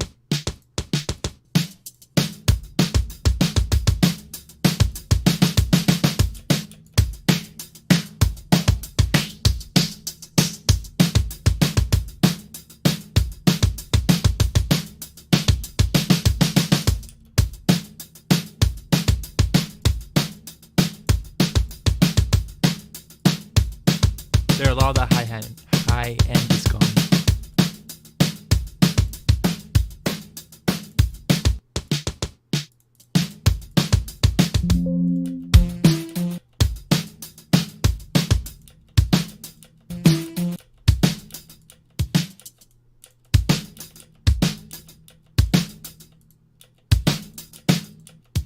What kind of bass you play? Yeah, what kind of bass do you play?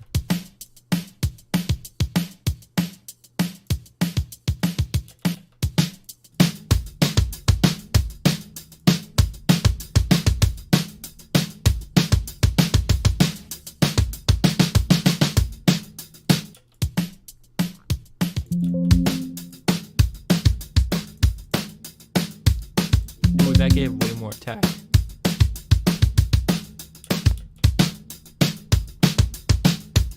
Nice.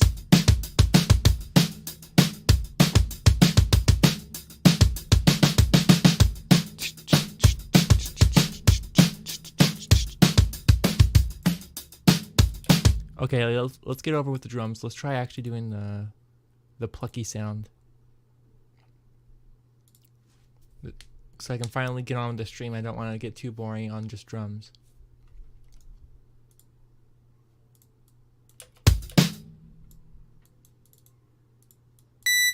Jeez.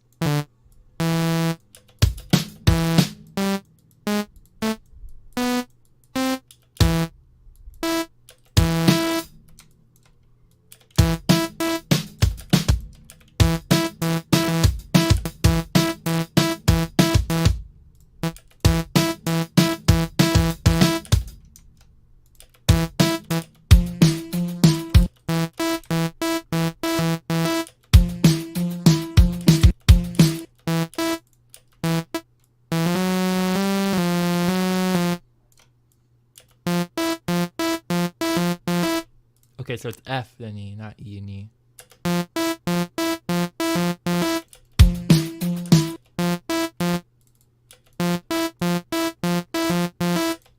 More release.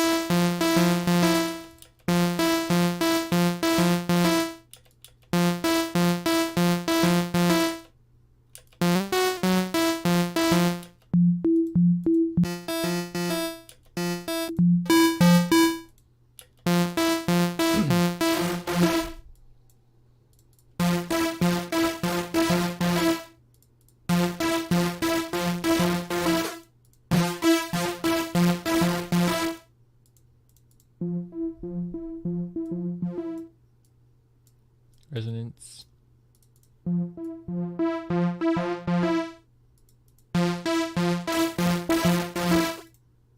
Too much.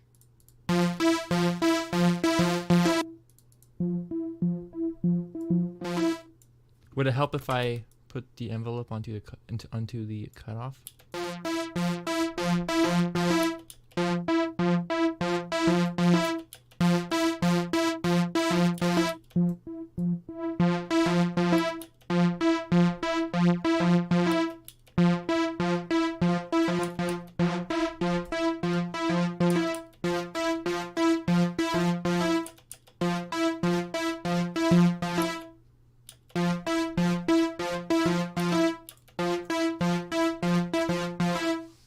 Does that work? Welcome back.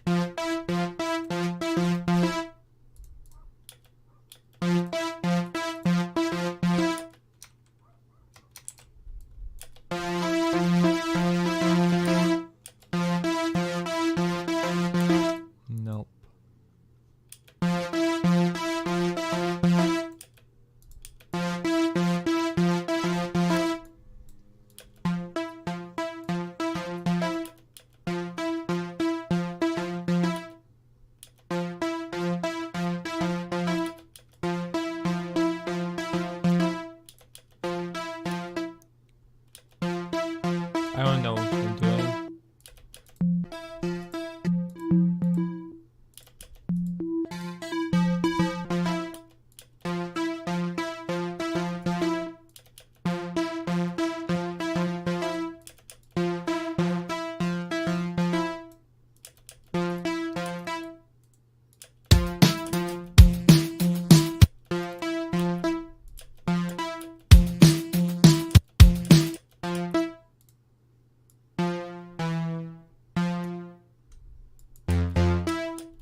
Okay then.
Let's go.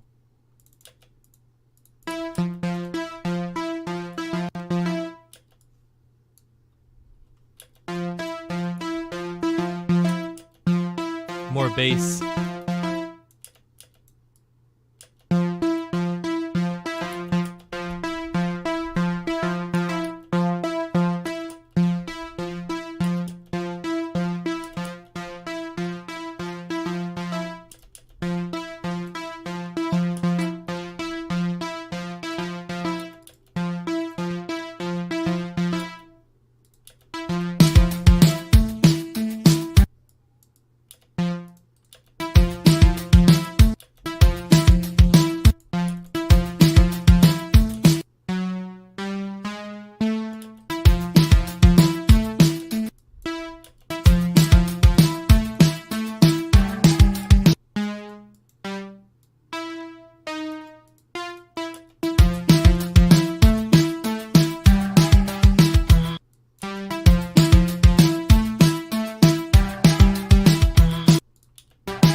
Cool.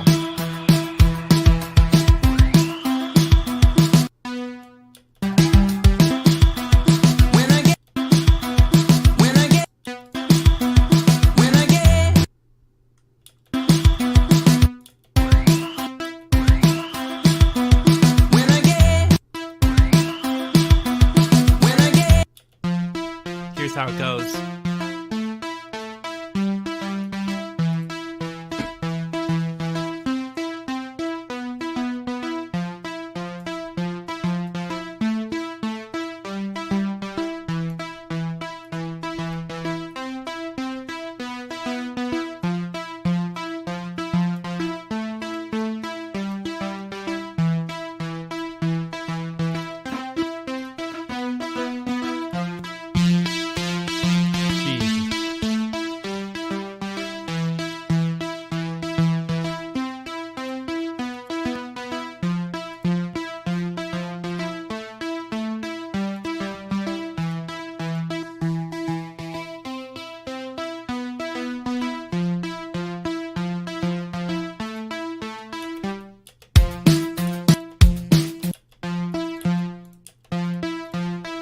Doesn't need to be this thick.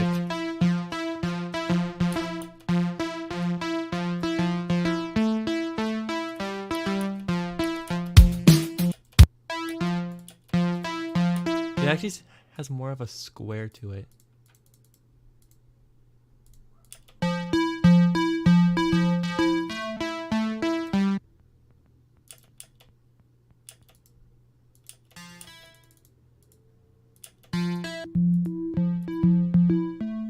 Saw wavy.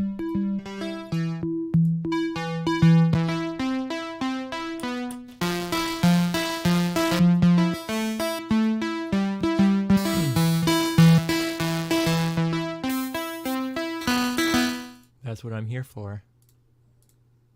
We're gonna change it to a square wave.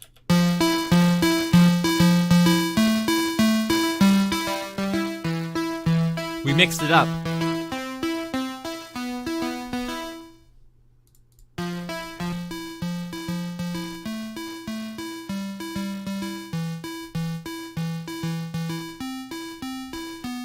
Don't you think that's too much square wave?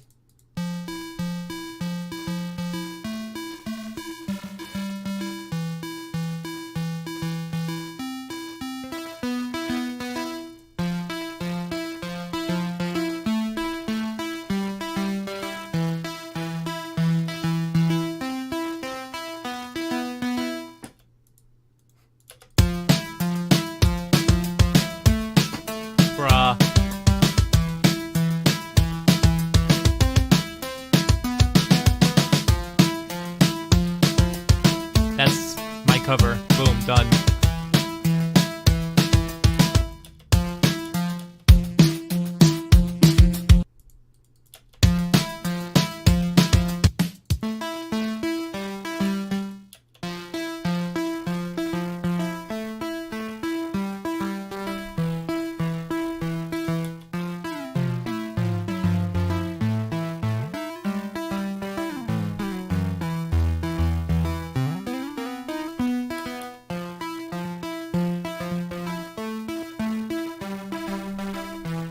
How's that?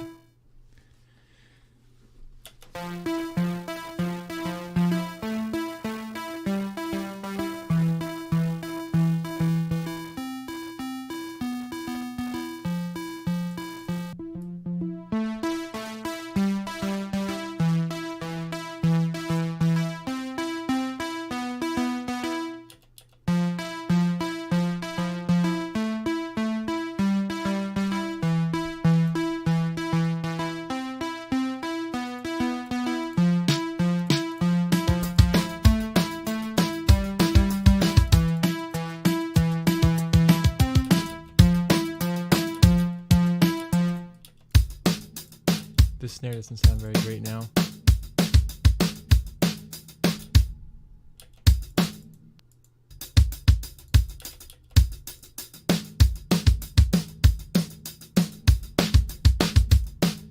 What happened to the snare?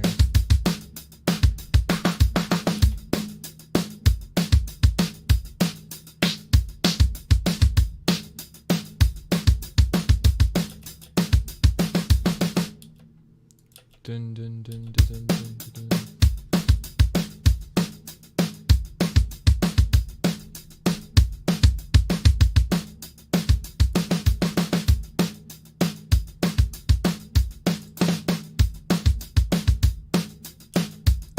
Play style, snare.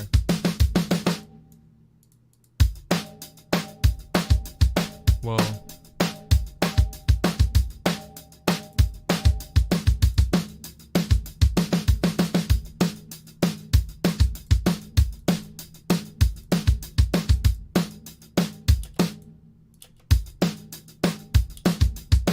I know he has the two black basses.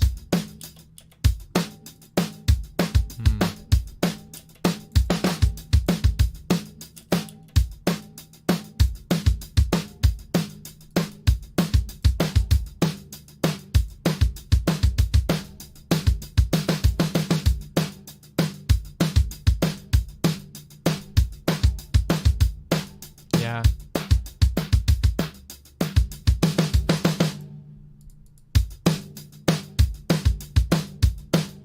Too much ring? I can just get rid of that with this.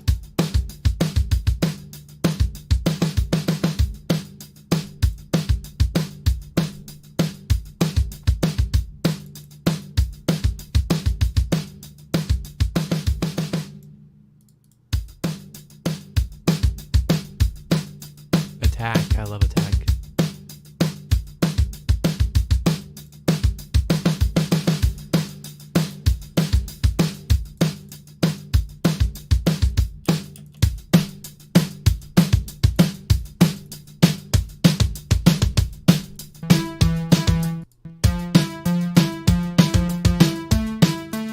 Whatever.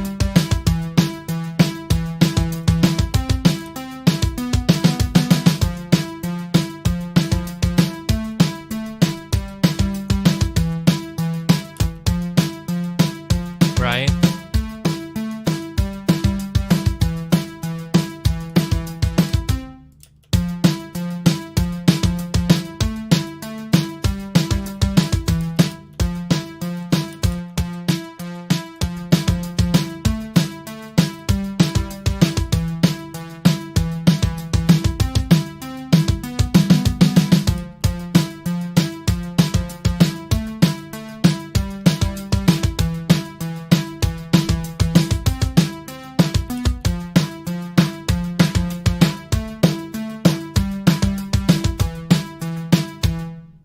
Thank you, Idol Achiever.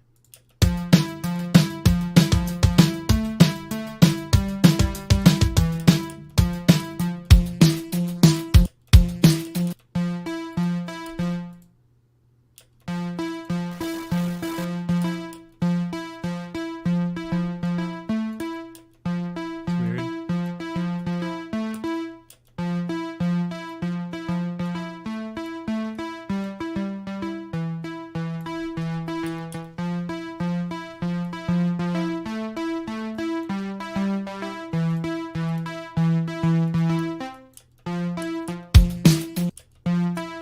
I don't know how to get that sound.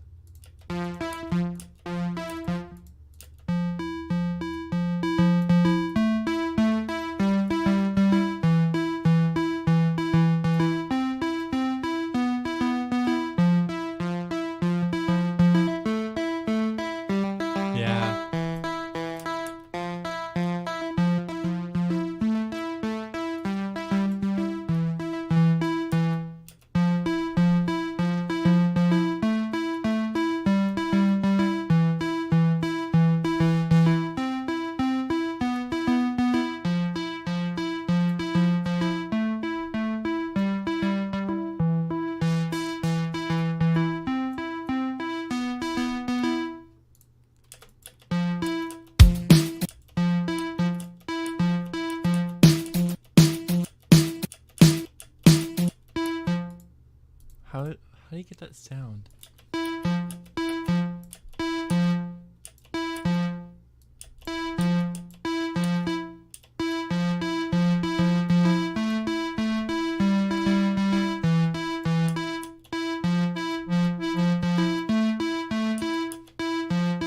Whatever.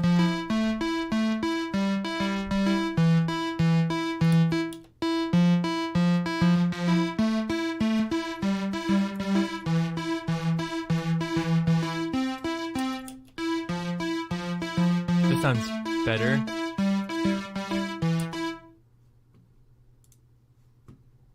Sure. If I can find you on Discord. I have so many people I've talked to that my DMs just get full. I can't find you. There you are.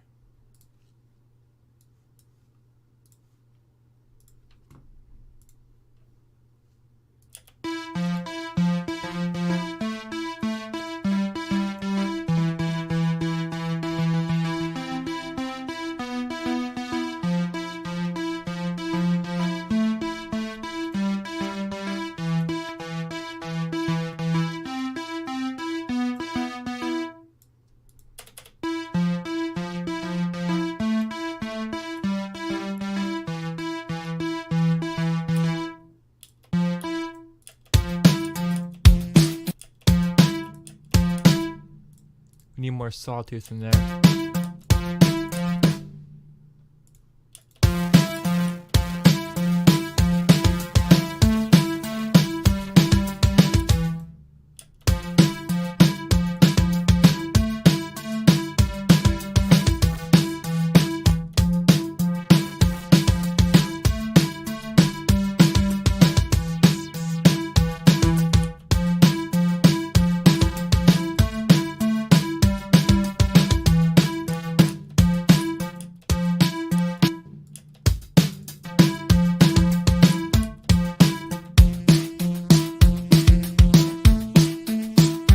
Why can't I get this to sound right?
Hello everyone, my name is Bradley. I have a Brad taste in music, and I'm going through some stuff right now. I don't know if it's allergies or I'm sick or what it is, but I feel fatigued, I feel low energy.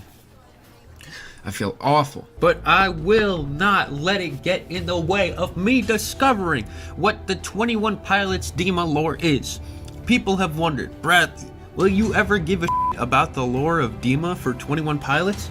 It says, a couple of people in my chat. I don't know. It's not really a super common thing, but I do think it's going to be very important in understanding what the new Skeld and Icy album is going to be going for. So, in preparation for it, I'm not excited for the album. I am excited to learn about the lore. I have a good feeling that's going to explain a lot about, first of all, there's Blurry Face and Vessel and and then, of course, the only album that matters, Trench. Which, of course, there's a lot of Dima references in Trench, with East is up. Yeah, I hear this one, I fearless on the low. East is up, we baking on this fucking bacon show. East is up, when bitches come together, they will know that I... Oh, looks like I'm in the call. Hello, this is Bradley here with the Brad Taste in Music, and I am here to be educated on the lore of Dima. I've heard that you are the gatekeepers of such information. Is that correct? Yes, we are. Yes. I see. Well, I'm gonna let you guys take over, and I'm gonna let you guys teach me the ways of the Tyler Joseph. All right. Okay, So, do you want to start by introducing yourselves? Yes, please do. Yes. okay, so I'll go first. My name's Cheyenne. I have a stan account for 21 Pilots on Twitter, and I'm really involved with the Trench and Dima lore. That's kind of where I specialize. I have been focused on the lore for about 4 years now, with the help of Kars. So collectively, her and I have kind of created a narrative and a timeline. And if you guys need any sort of credibility to her and I, together, we came up with a theory that ended up getting liked by Blurryface himself. Mr. Blurryface, the real Blurryface. Wow. The real Blurryface. We'll discuss his Twitter and what that means later in the slides. But Well, I'm excited. Yeah. This is gonna be. I mean, already this is more in depth than I was expecting. 4 years. That's crazy. yeah, huge. So, Alright, Kars, so yeah. Hi, my name's Kars. I have been a 21 Pilots fan for a very long time, since early 2016, and I have been researching the character of Blurryface specifically ever since I started liking the band. So, like 5 years now, dedicated to one character. Very fun, very exciting. And it means a lot to me, so I'm really excited. So does this mean that when Tyler Joseph couldn't explain Blurryface in the interview, that it was actually because he couldn't explain Blurryface and not because the interviewer was being nosy? I mean, yeah, I've had quite a few people say that they think that I know more about Blurryface than Tyler, but I don't think that's true at all. I think he's just a little bitch sometimes. So, exactly. Oh, that looks great. Okay, sweet. The 21 Pilots lore crash course. All right, this is gonna get pretty intense. I'm gonna put on my thinking cap real quick. Okay. I don't actually have a thinking cap. It is intense. So the way that we have this set up is we have it separated in eras, and we have Kars' specialty, which is Blurryface, and he comes first. And then we have my specialty, which is Blurryface and Dima, and that comes next. And then we'll kind of throw in our 2 cents here and there. And hopefully this can make you appreciate 21 Pilots' music a little bit more. Okay. Yes. Do you think this will make me appreciate? Oh God! You scared me, Jesus! Jump scare! Oh my God! Oh, that's a very cursed image. So Yes. when you say that I will appreciate the music more, do you think that I'm going to appreciate because the older albums, whatever, like Blurryface and stuff, Yes. I did kind of skip over a lot of the lore stuff. Do you think that I will enjoy the songs more understanding these, or? Yes. Oh, for sure. Because, okay, here's the thing. So, I watched your very first Blurryface reaction video when it came out. And I thought it was hilarious because, like, I love Blurryface, like, the album, the era, everything. So I thought it was funny. You made great points, by the way. But it was just funny to me because, like, the whole time you were missing the lore aspect. And I think when you know more about the lore, it kind of, and, like, the stories and stuff, it makes a little bit more sense. It's still a little bit, but it makes more sense, I feel like, for people who don't really love it. And then it's really cool to, like, once you, like, learn about this, like, go back into the, like, really old music and kind of find out, like, where everything, like, stemmed from. So, yeah. Good times. Yeah, I 100% agree. I mean, I also watched your Blurryface review when it first came out, and I think knowing where all of these songs and the metaphors and stuff are coming from really allows you to delve deeper into the music and really appreciate it for what it is and the story that it's telling. So I think you'll probably end up liking the albums a lot more. Awesome. All right, Karsh, are you ready? Yep. All right. All right. Jump scare. So that's Blurryface, who you just saw in the previous slide. So now we're going to get kind of more into that. I know I didn't watch the whole thing, but in your reaction to Blurryface, you initially referred to him as like this invisible anxiety monster. And I mean, you aren't wrong, but there's a little bit more to that, I feel like. So Tyler created Blurryface to personify his flaws and his insecurities that he, thought he personally had, but also other people. And he said he wanted to give Blurryface a seat at the table in his mind. So whatever you envision that to be, that's kind of what he was going for. And then he represented the character by putting black paint on his neck and his hands, because the black paint on his neck represents suffocation, and then the black paint on his hands represents kind of his fear of what he creates and like restriction while creating. And he said those were his biggest insecurities, so he wants to like visually represent those. And he wore this paint like all throughout the Blurryface album cycle because he kind of became the character, but we'll get onto that more in the next slide. Can I ask, it's really so edgy. With the image that was before with that, Yes. like, is there any, like, the artistic decisions behind there? If you could go back to that picture, Yeah. Could you explain this image a little bit more, actually? Okay, so this is Blurryface. This is Blurryface, like, as a separate being, not in, like, Tyler's body and stuff. So if you look at the original album cover for Blurryface, it's 9 circles, and then 2 of them are red. If you have a physical copy of the album, you can actually take out the circles and the patterns, and the patterns turn into the lyric sheet, and you can see every song on Blurryface has like a pattern to go along with it. So you can see all the patterns for all 14 songs.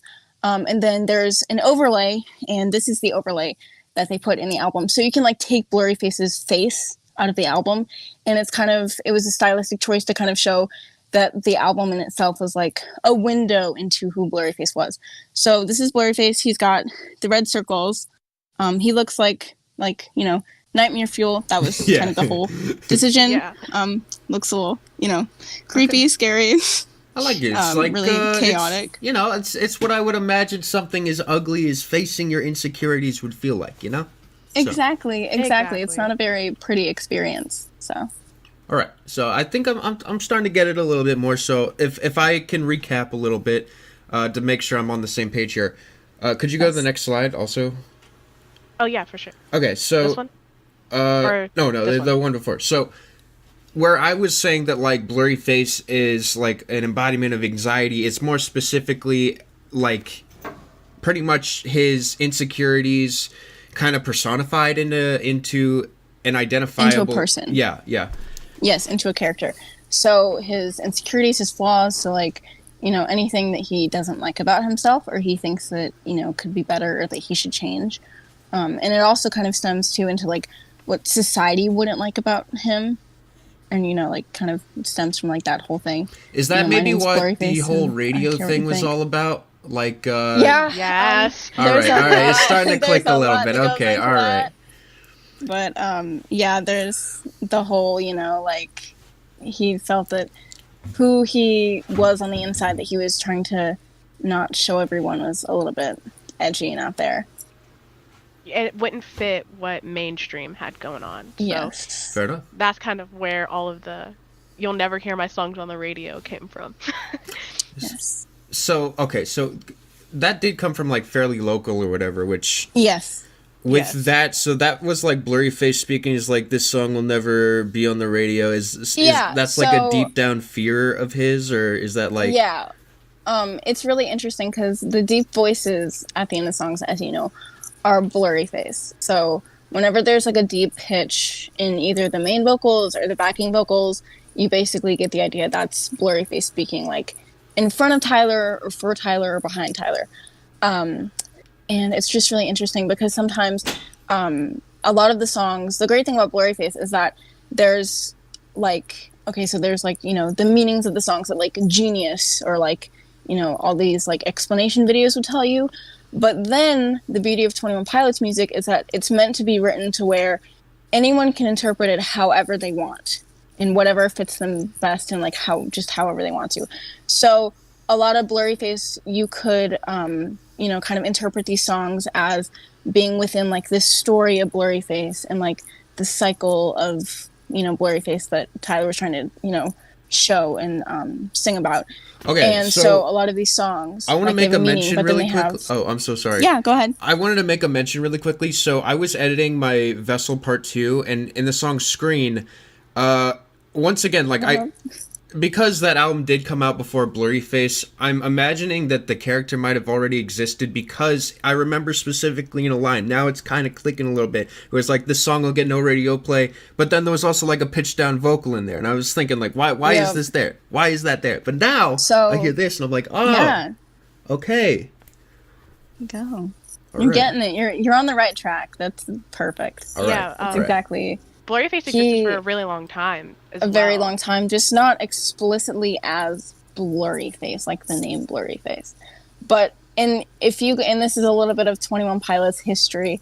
If you go back, thematically, Tyler has always written about the very like vague idea of good versus evil. And so the good versus evil, you know, took form in many ways. It was mainly Tyler versus something. So Tyler versus society, Tyler versus religious doubt. And then it became Tyler versus himself.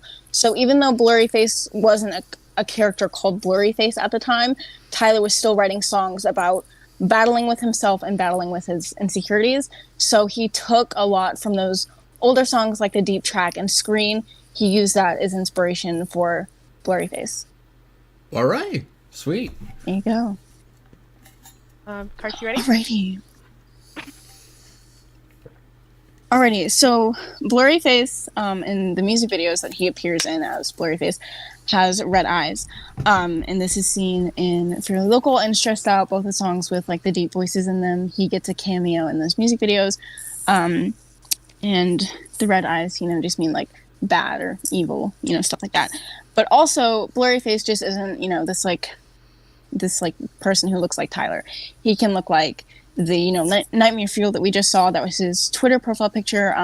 He can be a dog. He can be a skeleton. He can be 9 crusty old, you know, men in red cloaks, as we saw in Trench and stuff like that. He has a lot of different forms, and he can be like invisible or like just the voice in your head.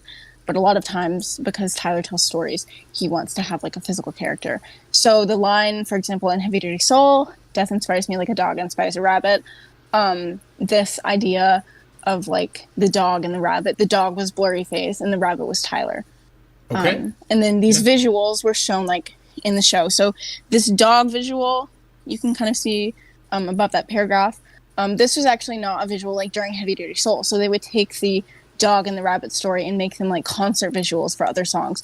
So this one specifically came from the song Hometown live, which is really interesting. Okay, yeah, that is. So, like, a lot of hints that they drop are through, like, live shows and stuff. Is that, like, a common thing they do? Yes, that is Yes. a very common thing they do. So you really got to be, like, paying attention to, like, everything with this, right? Yes. Yeah. And another thing that I did not add that in the slides that I do want to talk about is Tyler, like, when I say Tyler, I mentioned that Tyler, like, became Blurryface. You know, like, and during the cycle and stuff. He would literally like play the character during live shows and during concerts. So if you watch performances, if you ever like get around to it, or whatever, of like Blurryface songs being performed, like Stressed Out or Riot, or really any concert from the Blurryface era, he has a very specific stage voice he uses. He has like really weird like mannerisms that he kind of, not weird, but just like unique and very different mannerisms that he uses to just kind of portray the character very differently. And it's really interesting because like you see Blurryface come to life kind of before your eyes. And he's like a real person. And the whole point of that was that Tyler said, if I become Blurryface and I like take on everything that I'm like dealing with and all my insecurities and crap like that, and I go on stage and I see all these fans, that are here to support me, those insecurities will kind of fade a little bit, and I'll kind of try and like get over them almost, or compensate for them. So what he would do is he would put on the paint, and so then obviously as he performed and he got all sweaty and the paint started to fade, it would be like the metaphorical like defeat of Blurryface, because the paint would go a little bit away at the end of the show. Very triumphant. Yes, very. Yes. And something else I kind of want to mention is, from Blurryface to Trench, there has always been a narrative being told in their live shows. Yes. So the visuals and everything that you see from the Blurryface era and the Trench era, they're telling a story that goes along with the track list. So that's something to pay attention to. Their set lists are very like specific, like the songs are in place for like a specific reason. Okay, and so they do a lot of like set pieces and stuff. The only thing I know about the set list is like, don't they like how they ended off with trees, right? Every time that's Yes. Mm-hmm. So could you maybe explain a few like specific things with the set list that are symbolic, or? Yeah. There's tons. Do you want to cover the Blurryface ones, and I'll get the Trench ones? I mean, yeah. So, like in Blurryface era, for example, they would start off each show with the song "Heavy Dirty Soul," and I would have to like pull up a Blurry era set list. So I don't think I know any off the top of my head. I mean, I probably do, but I just can't think right now. They would like start off the show with "Heavy Dirty Soul," and obviously that's like where the album starts, and that's where like Tyler is saying like, hey, like Blurryface like has control over me, all this kind of stuff. So like that's kind of, you would get this like really like heavy like Blurryface persona like performing during Heavy Dirty Soul. And then as the songs went on, it was like a lot of like the songs from the Blurryface album, it would like the character would be like more like prevalent and stuff. So like during like Stressed Out and stuff, which I think came pretty early on in those shows, he would get really, really into it. His voice would change up a little bit. Same thing with like Lane Boy and Fairly Local. In Lane Boy, they have this like little section before the show starts, and it's this deeper voice, saying this little monologue about temptation and why do we kneel to these concepts and stuff like that. And that ties more into like Dima and Trench. But it's really interesting to see like them kind of take like these little moments like before the songs kind of start, and to kind of like show more of the story with them. They would play a lot of videos before some of the songs. For example, Josh actually had his own little Blurryface character for the live shows and stuff called Spooky Jim. And that was actually... Yes. Spooky Junk. No, Spooky Jim. Oh, I thought Spooky Junk. Okay, Spooky Jim. Okay. You're close enough. The J's, they get all mixed up. And this was actually not like Josh's kind of decision to start off with. I think the fans really developed that character and like made him into a more of like a Blurryface character as the era went on. But there was a video they would play before the song Polarize, where you would see like Josh's Blurryface demons and like in the background all the deep voices, and it was like really like scary and stuff like that. And then during Blurryface tour in 2016, before Ride, they showed a video of you in a forest, and the Ride music video is set in a forest, so that kind of makes sense. But in this video before Ride, basically you were stuck in a forest and there was like really heavy breathing, like you were like, you know, borderline having a panic attack, and then all of a sudden you would see blurry face, like not Tyler blurry face, but more so like the blurry face in that very first slide, you know, Nightmare Fuel blurry face, and he would like jump up on you and like, you know, like jump scare you. So is that to like represent that like in a situation where it's already like bad, it just gets worse? Like yeah, so it's actually really dark and twisted because Tyler usually, you know, uses like the image of like, or the imagery of like forests and trees and stuff to like call out for help and stuff like that. So it's they kind of like twisted that in a way, and they made that video, instead of calling out for help and receiving help, you call out for help and you're too alone, and then, you know, you kind of just like everything goes backwards and you just get worse. I see. Yeah. Yeah.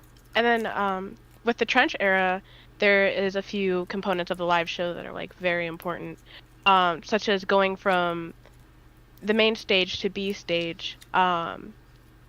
When from the first leg of the tour, Tyler went on a bridge that lifted up in the air that took him over to B stage, and then the second leg of the tour, he did what we called the Nico walk, and he would walk through the pit. And that was kind of representative of the whole going low. Going low is something that you see as a constant thing throughout the narrative, back in Blurry Face as well. And that's basically the way you get out of that mindset. Like, you shouldn't take the high road, you need to go low. Is that why it's like I'm higher when I'm lower? Because I'm thinking like Nico and the Niners, like... Exactly. Okay. And, yeah. and there's also visuals that have, such as like jumpsuit, there is an eye in the back that goes from yellow to red, and as it goes from yellow to red, it symbolizes Tyler's going back to Dima, and a repeated escape. So it's just small things like that you really have to pay attention to, to catch on and really understand. I'm a little confused so what is Dima? We'll get into that later. Okay, all right. We'll get there. All right. We'll get there. We got to get through Blurry Face first. I know, Yeah. it's kind of... Yeah, we'll get there. So, Can you guys hear me? Yes, we can hear you, Tina. Okay. There's even a part in what song was? I think it was. Oh my gosh, I forgot what song it was. But where the lights are all yellow and green, and then when they say the name like Nico, the lights turn red for a second. It was Morph. Yeah, Morph. The lights, literally, they say Nico, and like just on the 2 syllables of Nico, like red lights flash on stage for a second. Like just, you know, yeah, small things like stuff that. like that. Yes. So, Karsh, you ready? Yeah. Alrighty, so Blurry Face's Twitter account. This is probably the most fun part, in my opinion. And that's a the Twitter really account is interesting still there. bio. Yes, very interesting bio. There was a lot of like fake Blurry Face Twitter accounts, so he had to try and clear that up himself, and it didn't really work because there are still people in 2021 who believe random cryptic 21 Pilots related Twitter accounts to be affiliated with the band, but that's another story for another day. So Blurry Face's Twitter account, to market the album before it was released and to kind of help the fans like figure out who Blurry Face was and kind of put the character in the fans' hands, they gave him a Twitter account. I don't know who greenlit this, but it was very interesting, and we'll get more to that later. But the account was really active kind of before the album release, so like April, May 2015. The album came out on the 17th of May in 2015. And then it would kind of like delete all the tweets, go like dark, you know, whole blackout layout, and then it would like randomly pop back up throughout the era. And there was a couple of times where like these like comebacks were a little bit bigger than others. But it was basically just really crazy, and unfortunately, people didn't like, you know, document every little thing. So there will never be like a 100% like complete Blurry Face Twitter timeline. But I'm really working on it. So yeah, we can go ahead and go to the next slide, I think. Okay. Okay, cool. So what did Blurry Face tweet? You know, you give Blurry Face a Twitter account. What's going to come out of that? It's a very scary question. So Blurry Face tweeted very oddly. He had a very specific typing style. It was mainly all caps, and he would like jumble up the words or the letters and the words and stuff and kind of try and make you figure out what he was saying. And it was very sporadic and just kind of random. And he mainly like talked about like leaking songs or like, you know, like teasing videos and stuff like that. He would give hints to like future like releases and things going on. He teased one of 21 Pilots' eventual tours, the Emotional Roadshow tour in 2016. He teased the 21 Pilots Mute Math collaboration in late 2016 in December. So were these leaks, the fact that Blurryface is the one leaking this, does that have like a connection with Tyler's insecurity of like maybe he doesn't know how people are going to think of it when it comes out? 500%, and we will get onto that later. There's a perfect example to kind of demonstrate exactly what you're talking about. Damn. I know too much about 21 Pilots at this point. You Someone who doesn't You're doing so good. Thank you. Yeah, you're doing Character great. development is immaculate, Brad. I absolutely love it. Thank you. And he tweeted, he also used almost every other Twitter feature, including posting photos and videos, liking and replying to people, retweeting things, DMing people. He even blocked people and then unblocked them later. He would change his layout frequently. Were there any people that were like interesting that he blocked and unblocked? No, they were just random fans. Oh, okay. But he quote unquote hacked people that were notable in the fan base at the time, including the Skeleton Click account, which is like the official like 21 Pilots fan base account. And then also this account, David the Dad, who was a friend of Tyler and Josh's, an older fan, who frequently would like, he was just super sweet all around. And he kind of was like people's like source for like good vibes and stuff like that. Blurryface hacked him. So that was fun. And then he also used Twitter's paired live streaming app, Periscope. I don't even know if Periscope is a thing anymore. I think they got rid of it. But he would go live on Periscope and do very like cryptic, short, weird, scary like live streams. So that was fun. The only thing he didn't do was follow people. He's never followed anyone. So. Okay. Yeah, very fun. And then I have some examples on the next slide. So this is kind of what Blurry's Twitter was all about. People did take screenshots of like the DMs and stuff. There's actually lots of like visual documentation, but it's just not every little thing. So I mean, I will say missing. I really do appreciate how like the messages actually do look really intimidating. I mean, they do. Yeah. It was very scary. It was absolutely terrifying. I mean, I have like a lot of like personal stories from like reactions that I've had, but like, you know, when you get like a tweet notification from Tyler Joseph's insecurity complex in all caps and like randomly like spaced and stuff, like you're a little bit freaked out. Fair enough. And I mean, we can get more into that, but you know, it's a little bit crazy. So we have some random tweets, DMs. The person he DM'd, he later blocked and then unblocked them. He's liked things. A lot of things he liked specifically were hints towards what was coming next. So, for example, right before Stressed Out was released, he liked a lot of tweets with the word stress and the word out in them. Oh. Same thing with Lane Boy. And then also for like the Lane Boy music video, he liked a lot of tweets with like the time like 11 a.m. in them. And they were just like completely random. So people like thought it was just random tweets he was liking. But they were all intentional. And they all like give hints as to what is coming next, which that's a big part of what we're going to get into later with Shy. So that's really fun. He tweeted some photos and videos. He liked to tweet things in reverse too, which is really interesting. And then some notifications from when he went live and him replying to Tyler, which was funny.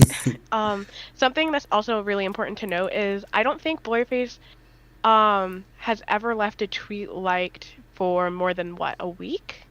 Yeah. So he doesn't leave tweets liked for like more than a couple days at a time. Do you think that's because like Tyler or whoever's behind the account doesn't want to like confuse people, and when something's liked it's for hints, or do you think that's like trying to undo and go back and like erase? Or I think multiple reasons. I don't really think Blurryface just wanted to be weird and cryptic, and so, you know, when you're kind of weird and cryptic, you want to get rid of the evidence and all this Fair enough. kind of, stuff.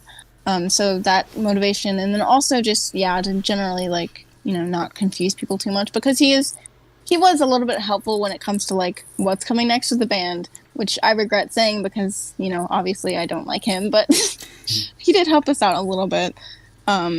So, yeah, it was just kind of really, he liked to have, like, a clean slate to go off of. Okay. Alrighty, so the biggest thing he did was, or in my opinion, the biggest thing he did was leak the entire album.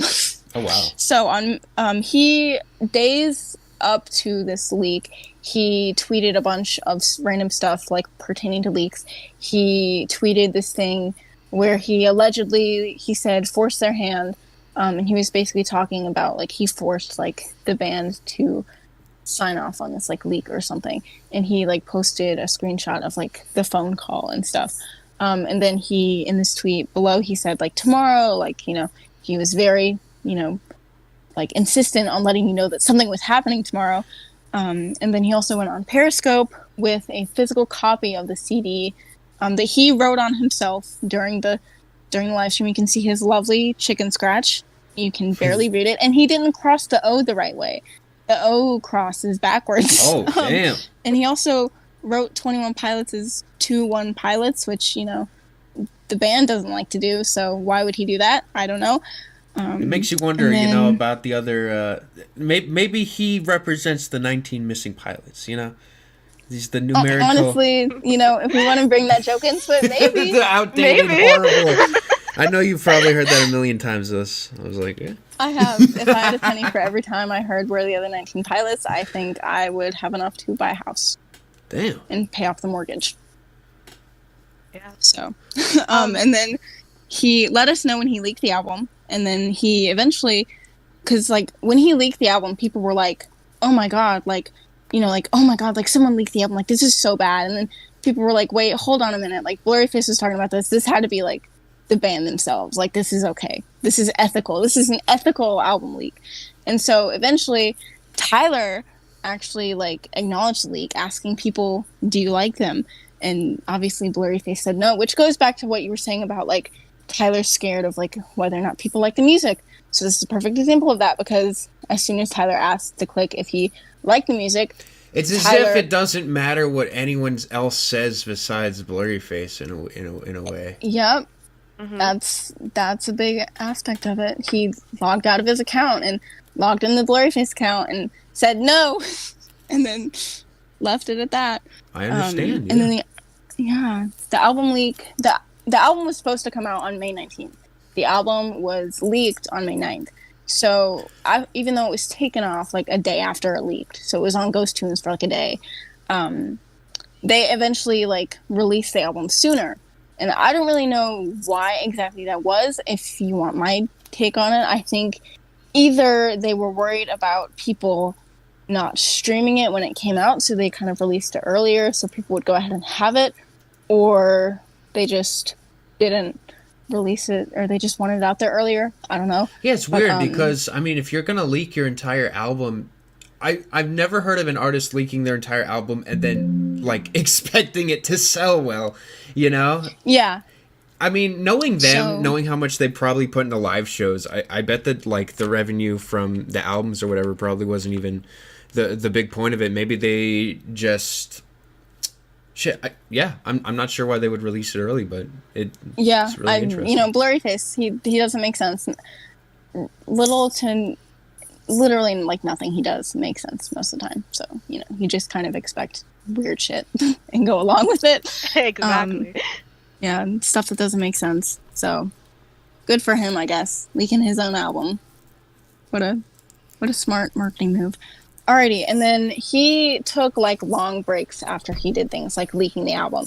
He actually told everyone that he was fed up with everyone on Twitter, and then he went, like, dark.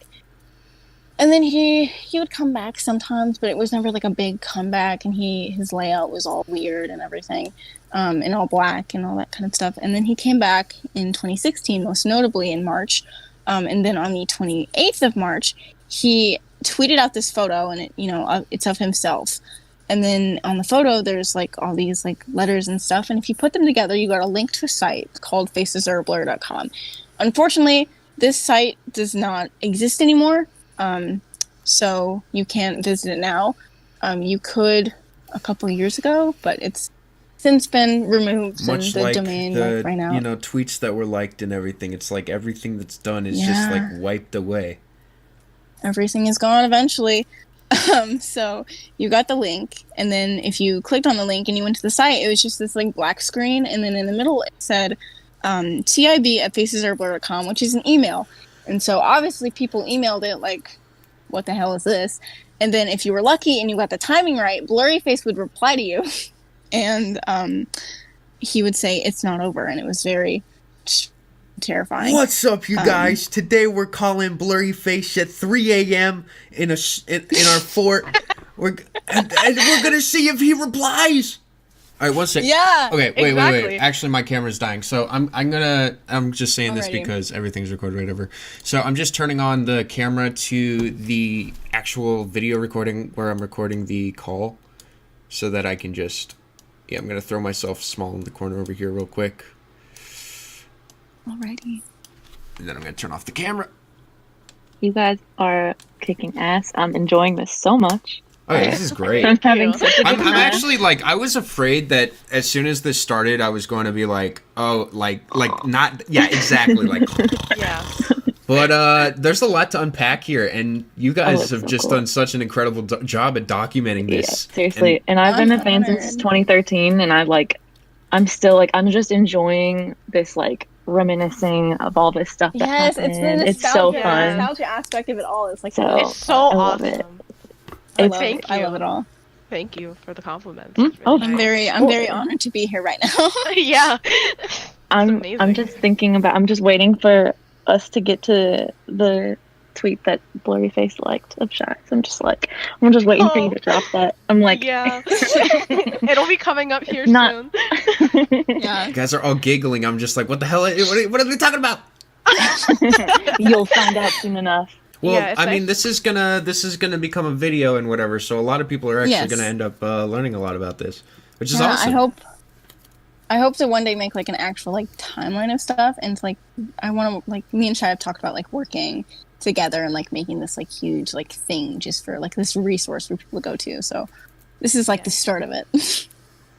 So we've even talked, like, That's we've so thrown cool. back ideas of like podcasts and stuff that really Oh can yeah, just we want to start a document all of it. podcast.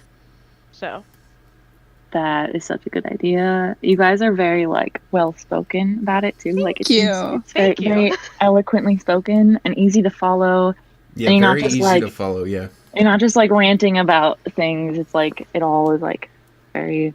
It's like you know your stuff, and it's very like you're picking good things to bring up. So yeah, Yes, this is an extremely like condensed version of Love it. Blurryface. I could talk for like 6 hours on the character Right. because right. there's That's like like- the Twitter stuff, and then there's like the character himself and like his personality and like all the different things Oh, that go yeah. into it. I could know, talk I know you're hours. like practicing restraint right now. So that's like I Yeah. respect I you. Yeah. I'm letting you I'm know you holding don't have back. to restrain yourself. Look, I'm engaged right now. I'm not gonna be like, all right, hurry up, come on, explain it. Like, why aren't you explaining what a blurry face is? Okay, that's it. All right, you guys, thanks for coming here. yeah, I mean, it's just so like it's packed from like start to finish, and it's only getting bigger. Every single album, the narrative just gets bigger and bigger. It just So- and I feel so bad for like new fans who like are just coming in like this era and like this album, and they're like seeing all this stuff about like, you know, like these like bishop thingies and this Dima city and propaganda, and they're like, what is this? And you have to go. You can't understand any of that without understanding like Blurryface and like all this stuff from like 5 years ago, and so you have like, you know, It's so 6 funny. years of content to sift through. You say this, and like anytime someone would tell me something like that, I'd be like, yeah, but the music, blah blah blah blah blah blah blah blah blah, right? But now it's like, now that I'm starting to actually sit here and be like, okay, let's learn what this actually means. It's like, oh, so it's not just an excuse for the music. It actually is something that exists. That Yeah, is and- part of it. That's a really big selling point I use when I try and convince people that the music in Blurryface, like, you know, from an objective standpoint, isn't complete ass. My favorite song Yeah. from 21 Pilots is Fairly Local, and I think any music critic hearing those words come out of my mouth would like immediately cringe because, you know, from an objective standpoint, it's just like very like basic and like, you know, boring, almost like trappy. What's really funny is like, if you would have told me that at the beginning of this call, I would have like been like, all right. Well, anyways, you guys, thanks for coming here. Exactly. But you're saying that now, and I'm like, I understand, because that's like a very lore-heavy track. And as someone who didn't, it is extremely lore-heavy track. Tyler and Blurry are arguing the whole song. That's the point of the song. So I bet as someone who like documents all of that, it's probably like an overload of information. Yeah. It's really interesting once you like learn about all this stuff, like learning about, especially like going like later when Shai starts talking about like Dima and Trench, like listening to the album again after like understanding what he's talking about is so cool. And then you can go back and you can find all the Blurryface stuff, and then you can like go back into like really really old like music and stuff, and like see him like talking about like all these concepts, like it's like separate like place or like this separate like person that he's talking about, and you can like be like, oh my god, he's referring to like what eventually becomes Blurryface or Dima or the Bishops and stuff like that. All right. Yeah. Alrighty, are we good to go? Yeah, I think so. Alrighty. All right, let's go. Alrighty, so then after he posted this weird photo of himself with all the links and stuff, on April 2nd, he tweeted a little poem to his account. And the poem reads, "You never wear blue, never wear blue. Blue is a sign of defeat. Wear it one time on stage as a sign, and I'll stop tormenting your tormented fleet." And before I, get more into this, this is a really, heavily debated topic in the 21 Pilots, theorist community, because some people believe that he's talking about, his own defeat, like blue is a sign of Blurryface's defeat, and then some people think that blue means, Tyler's defeat. It's, kind of debated, and you can form your own opinions on it. But basically, what happened with this was that he tweeted that, and everyone was like, what? Okay, and so 21 Pilots is scheduled to play the NCAA March Madness Music Festival later that day, and Tyler came on stage wearing a blue jumpsuit, and so everyone flipped their shit. Everyone was like, oh my god, this is the craziest thing ever. Tyler is acknowledging Blurryface's Twitter in a show. This is crazy. This is a big mainstream event too. That's wild. And then the Faces Are Blur website turned blue. So it was this is crazy event because something Blurryface did had real life, consequences and events that happened afterward. And it was just kind of this turning point because people realized that Blurryface as a person, as a separate person, had lots of control over what was happening with 21 Pilots. If it wasn't already evident in the album, it was a lot more evident now, because now he was controlling entirely what Tyler did on stage on this big hugely covered music festival for the NCAA. So it was kind of crazy. And then after that, of course, like Blurry said, he would stop tormenting your tormented fleas. So he left Twitter for a little bit. He didn't really keep his promise. He came back a little soon after that, but it was fine. Hey, you can't. I understand. I understand. It's was this the only time Tyler ever wore blue on stage? In the Blurryface era, yes. Okay. So basically, 21 Pilots has a little color theory going on. Red means Blurryface. Yellow means the in-between area. And then blue, we thought it all meant the other side. But with this new album, it's about Blurryface having more control. So that whole question is kind of up in the air for some people. I'm still pretty set on my ideas of what it means. But for other people, it just kind of got really confusing. But we can definitely talk about a lot of that later and stuff. But, Tyler's wardrobe, especially during 2016, during the Emotional Road Trip tour, their stage outfits were very set. He has, in the beginning of the show, both Tyler and Josh wear suits and ski masks, and then during Lane Boy and during his ukulele songs, Tyler wears like a kimono, and then like the beanie is worn for a lot of the show, and so like their clothes on stage don't really change ever. They have like set costumes. Same goes for Blurryface tour. They wore skeleton hoodies at the beginning of the show. Same thing with the kimono and like the beanie and stuff like that. So this blue jumpsuit was very strange because usually they had a pretty consistent wardrobe, and even if it wasn't like the regular like skeleton hoodie and stuff like that, they would keep it white, black, and a little bit of red sometimes. So this blue was like crazy. It's also important here to note the date that this happened. Yes, keep April 2nd in mind. It comes back later. April 2nd is a very important date, so. Yes. So now we're on to my specialty, Ooh. which is Dima. Ooh. Oh, well, finally. Oh, my God. Well, first of all, before we get into Dima, let's digest, first of all, that Blurryface section, because that was a lot. So, good job, Cars. Yeah, way to go. Way to go with that. So, does that, like, mark the, like... the end of the Blurryface account? Yeah. No, I tried to condense, like, the important information that I thought was relevant later on. Blurryface, we'll get into this later because, there's a slide about the Blurryface Twitter right after this. But, he, after the Never Were Blue thing, I think he did some stuff, and then he leaked the, he teased the 21 Pilots Mute Math Collab EP, and then he also teased stuff about the Heavy Dirty Soul music video, and then after that he went completely silent. But that was just like the really, really important stuff. He did plenty of other things, and obviously like that wasn't like the end of like Blurryface as a character, because the era lasted from March 2015 to July 2017, summer 2017. July 6th. Yes, July 6th, 2017. So, throughout that whole time, Tyler was playing Blurryface on stage. So Blurryface was performing every single show. And then, of course, they were releasing music videos and stuff like that, with like Blurryface hints and, like lore-related stuff in them. So it was, jam-packed. This is my specialty, and this is Dima. So, where did Dima come from is a question that I get asked a lot. At the 2017 APMAs, when 21 Pilots won most dedicated fan base, Josh accepted the award by saying, "Tyler can't be here right now. He's busy severing ties with Dima."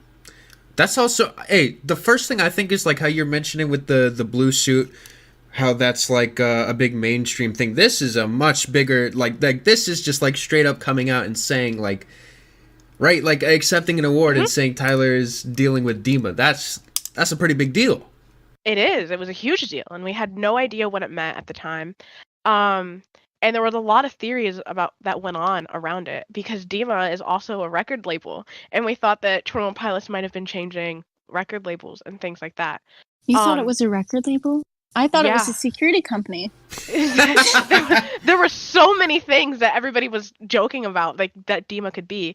But shortly after this, Blurryface showed himself again, which would be the first time since, I believe, January of 2017, by liking a tweet, which then would become the structural concept of where Dima stemmed from. So this was the first clue that we had to where the narrative was going next. So Blurryface liked a tweet saying, "Cutting ties with Dima theories, Tower of Silence." And the Tower of Silence put emphasis on vultures and also put emphasis on the structure of the tower itself. The Tower of Silence in itself is kind of like a very heavy topic. What the Tower of Silence did is they would take dead bodies and lay them out for vultures to feed on, because they believed it cleansed their souls. So from this forward, there was radio silence from the band. The hiatus eye has closed. We knew nothing about what was coming next. I'm gonna step in. That doesn't know about the hiatus eye. Okay, so actually, what I'm about to say is this is about where I come in. Actually, this is about where when I was making my videos and stuff. I remember when the eye opened or whatever when they were announcing Trench, right? And you're saying with the vultures, Trench, Yes. So yeah. Yes. That's where it's all kind of leading with all this. This is where it's leading. So also it's important to note that the Tower of Silence was based off of the Zoroastrian culture, and the reason why that religion ended up failing in the first place was because there was a lack of vultures. So Really? so to like feed on the bodies. So there is a huge emphasis on the vultures and what they mean and why we see them so often throughout this whole narrative.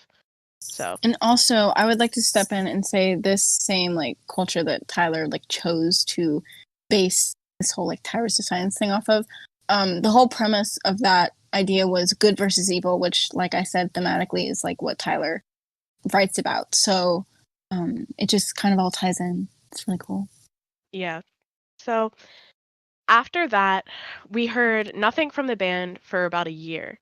And then on April 20th, 2018, there was an update in the 21 Pilots merch store website. And this was on the vessel section where you could buy vessel merch. It appeared to have some sort of code on it that led to a website. And this website is what we know today as dmaorg.info. So this is kind of where we get introduced to new characters, the new album, and teasers and things like that. So after this, we get sent to dmaorg.info, and when you go there, you are met with a 404 error, and it says, "You are in violation. They must not know you were here. No one should ever find out about this. You can never tell anyone about this. For the sake of others' survival, you must keep this silent. You must keep this silent. No one can know, no one can know, no one can know." And then it has a violation code. If you look at it, it also is kind of written in the way that Blurryface would write I was something. about to say, huh? It's a little sus here. Might be some blurry-faced interceptions going on. Yes, and there's a huge theory that I have and that Karst and I have that comes back to this. So we'll talk about that towards the end of this narrative. Yes. So the secret message within this is all of the capital letters spell out "East is up." And later on in the narrative, this became the message for the true way out of Dima. So this was kind of East is up ends up becoming something that you hear in Nico and the Niners, and is a very hopeful thing, and is often represented by a pitchfork. So keep that in mind as well. Okay. So you see the violation code, and when you take that violation code and you add it on to dmaorg.info, it takes you to dmaorg.info/found/the violation code /Clancy.html. All right, so this is the introduction to Clancy. Okay. Right? Yes, this is an introduction to Clancy. So on this website, you are handed a bunch of letters signed from a character named Clancy, detailing his experiences living in Dima. This is 21 Pilots is a very careful band when it comes to their lore, and what I mean by this is Clancy showed up in the 9th year of the band, the 9th year of the hiatus, the 9th month of the hiatus, and there were 9 updates on the website, and there were 9 bishops, 9 blurry face circles, and so all of it falls on 9s. And then when you read Clancy's first letter, and then Trench was a 9 out of 10 album, also. That too. I'd give Trench a 10 out of 10. It's my favorite album that they've ever made. Bro, I'm not even mad. Like, literally, it's one of those albums that, as like, just even someone who just casually listens to it, like the sound of it and everything, it's so pristine. It's so good. And when Clancy, like, on Clancy's first letter, he says that he began to question Dima in his 9th year of living there. So it all kind of fell on 9s, and there's 9 towers as well in Dima. So that's just kind of like something that I really love about the band, is that they're always very consistent with all of their lore. And it's confusing, but it's a very consistent timeline. So Clancy, this is where we get into him as a character. Who is Clancy? Narratively, Clancy is one of the only insights we had into the world of Dima. In Tyler's words, Clancy was an absence in the story that the Clique had inspired. So, Clancy in himself, detailed his experiences in Dima, what it's like being there, what the bishops are like, how he felt, the people he saw, how ruthless the bishops could be, it really gave us an idea of what we were defeating in this next album. And he gave us snippets to Nico and the Niners. There was a source code in the website where if you clicked it, it was Blurryface's voice saying, "Keep Ned by you." And later on in the narrative, Ned and like Ned's Bayou became a huge thing. But when you reverse that, it says, "We are banditos." It's all coming together, dude. Everything strings together. Yeah, everything that they've ever done really comes back to one thing, and it's really cool. And if you listen to Nico and the Niners, there's parts that are reversed, and they give hints. They say, "Banditos, we will head true east, so east is up," comes back. We denounce vialism, which we'll also learn about in the next few slides. Wait, we'll denounce what? Well, vialism. Vialism, okay. Yes. So that's kind of like where Clancy came from, and he was a huge component to us understanding the Trench narrative. And anything that happened regarding the narrative, Clancy was the first person to update us on it. Okay. So Clancy was like a survivor. Yes, exactly. Well, we'll see about that. I'm not sure if he... Oh, yeah, that's right. I do... See, as soon as I heard the name Clancy, I was like, didn't something happen to Clancy? I was like, oh, yeah, that's right. So, all right, yeah. Yeah. So, how did Clancy influence the narrative?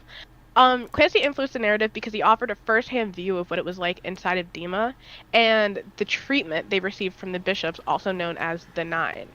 There was an update on DMA.org that had shown, had entailed exactly what the jumpsuit music video was, and told us who was standing there, why it happened, and gave us some sort of insight on the interaction that Tyler had with his bishop, Nico.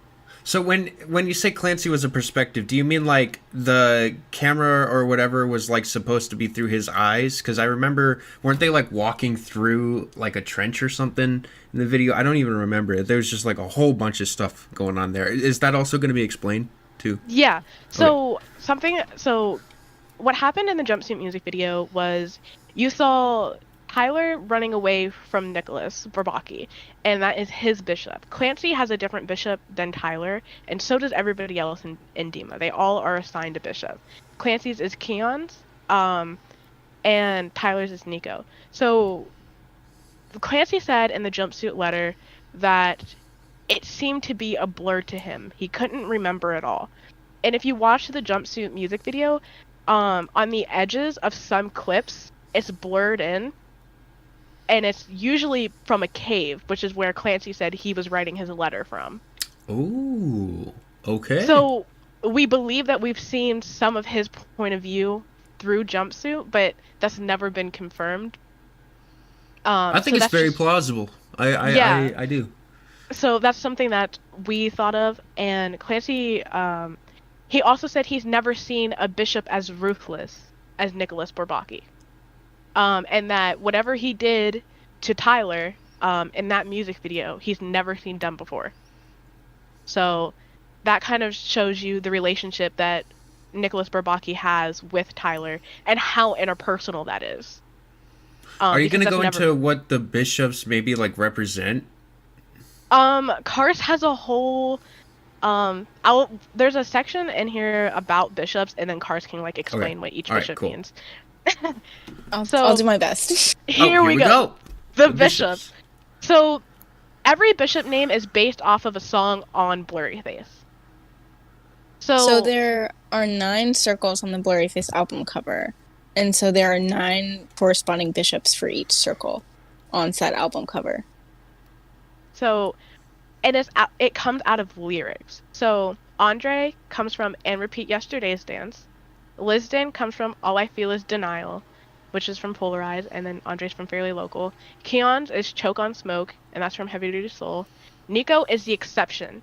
Nico is based on Nicholas Bourbaki. He does not have any sort of relation to a lyric, but we thought that Nico was supposed to relate to Stressed Out, because at some point we thought his name was supposed to be Nigo, like Nigo. And that's a lyric in Stressed Out, like if you put the lyrics together. And it was at first, and then it changed. Like the website updated, and then it was Nicholas. Okay. And if you notice, Stressed Out is also the most successful song. And we know that Tyler likes to mess with the mainstream and kind of use it to his advantage in media coverage. So then we have Rizdro, which is Temperature is Dropping, which came from Doubt. So Carver, She's a Carver, which came from Tear My Heart. Nils, Down, I'll Slip Away, from Goner. Batomo, Will They Be Alive Tomorrow, from Lame Boy. And Listo, List of People. And now, each one of these songs all deals with a different insecurity as well. So, Kars, if you want to talk about that. Yeah, I'm really interested because, like, please take it away. And then another thing I want to add is that a lot of these bishops, so Blurryface has like a lot of different like parts and like qualities to him, and so I like to think, and we didn't ever get any like information on like how each bishop like acted or like what their personality was like. We only got insight on what Keon's was like because Keon's was Clancy's bishop, and then we got a little bit of insight on how Nico acted, and they all act pretty static. They were all featured in the video Nico and the Niners, all 9 of them. So, we could have gotten like some clips there to go off of, but they were all acting pretty static as characters. So there's not really much to go off of. But fairly local, the kind of insecurity shown there is like this fear of like change and this fear of like kind of like not being able to like change for the better, but like also not wanting to like let go kind of the past. And then Polarize, see, some obviously, like I said, all of these songs are like open up to interpretation. So, it might mean different things for different people. But Polarize, from what I understood when listening to the song and when analyzing lyrics, is about not being able to like split yourself into like good and bad and like letting the bad like, overtake you. Like the whole song is like, help me polarize. Like he's saying like, help me split myself between Tyler and Blurryface, like help me kind of take Blurryface out of my body. Okay. And like kind of get rid of him, make me a good person again. So just kind of this fear of like not knowing really who you are and not being able to like split yourself up into good and bad. And then Keon's is kind of like represents like the cycle of insecurities and like kind of not being able to break the cycle almost. So Heavy Dirty Soul, and I'm going to go off on a little bit of a tangent here. Heavy Dirty Soul was the last music video we got in the Blurryface era, and the music video featured like a car I don't know if you've watched it, but it's basically a car going around in a loop and like basically almost, I think, trying to like run over Josh in the process. And so eventually throughout the music video, the car starts to fall apart during the cycle, and it eventually just like breaks down completely. And in the beginning, there's a black cloaked figure driving the car. Like it's kind of a metaphor for like who has jurisdiction in Tyler's body. So Blurryface was driving the car, driving the vessel. I see, because he could pull the steering wheel, right? Yes. And then and then also the whole he couldn't stay in his lane. He was driving all over the road, and then eventually he disappeared. And so then there was nobody in the driver's seat, and then the car broke down. So, Keon's, from what we saw from Clancy, liked to give people, wait, let me stop for a second. I want to say something about do you think that has something to also do with, like, Lane Boy? With the whole, like, switching and just, like, driving like crazy? And I think specifically with, like, the sound, maybe Tyler's, like, saying that like he feels like he has to do something different to like this extreme level, maybe. It's a lot of that.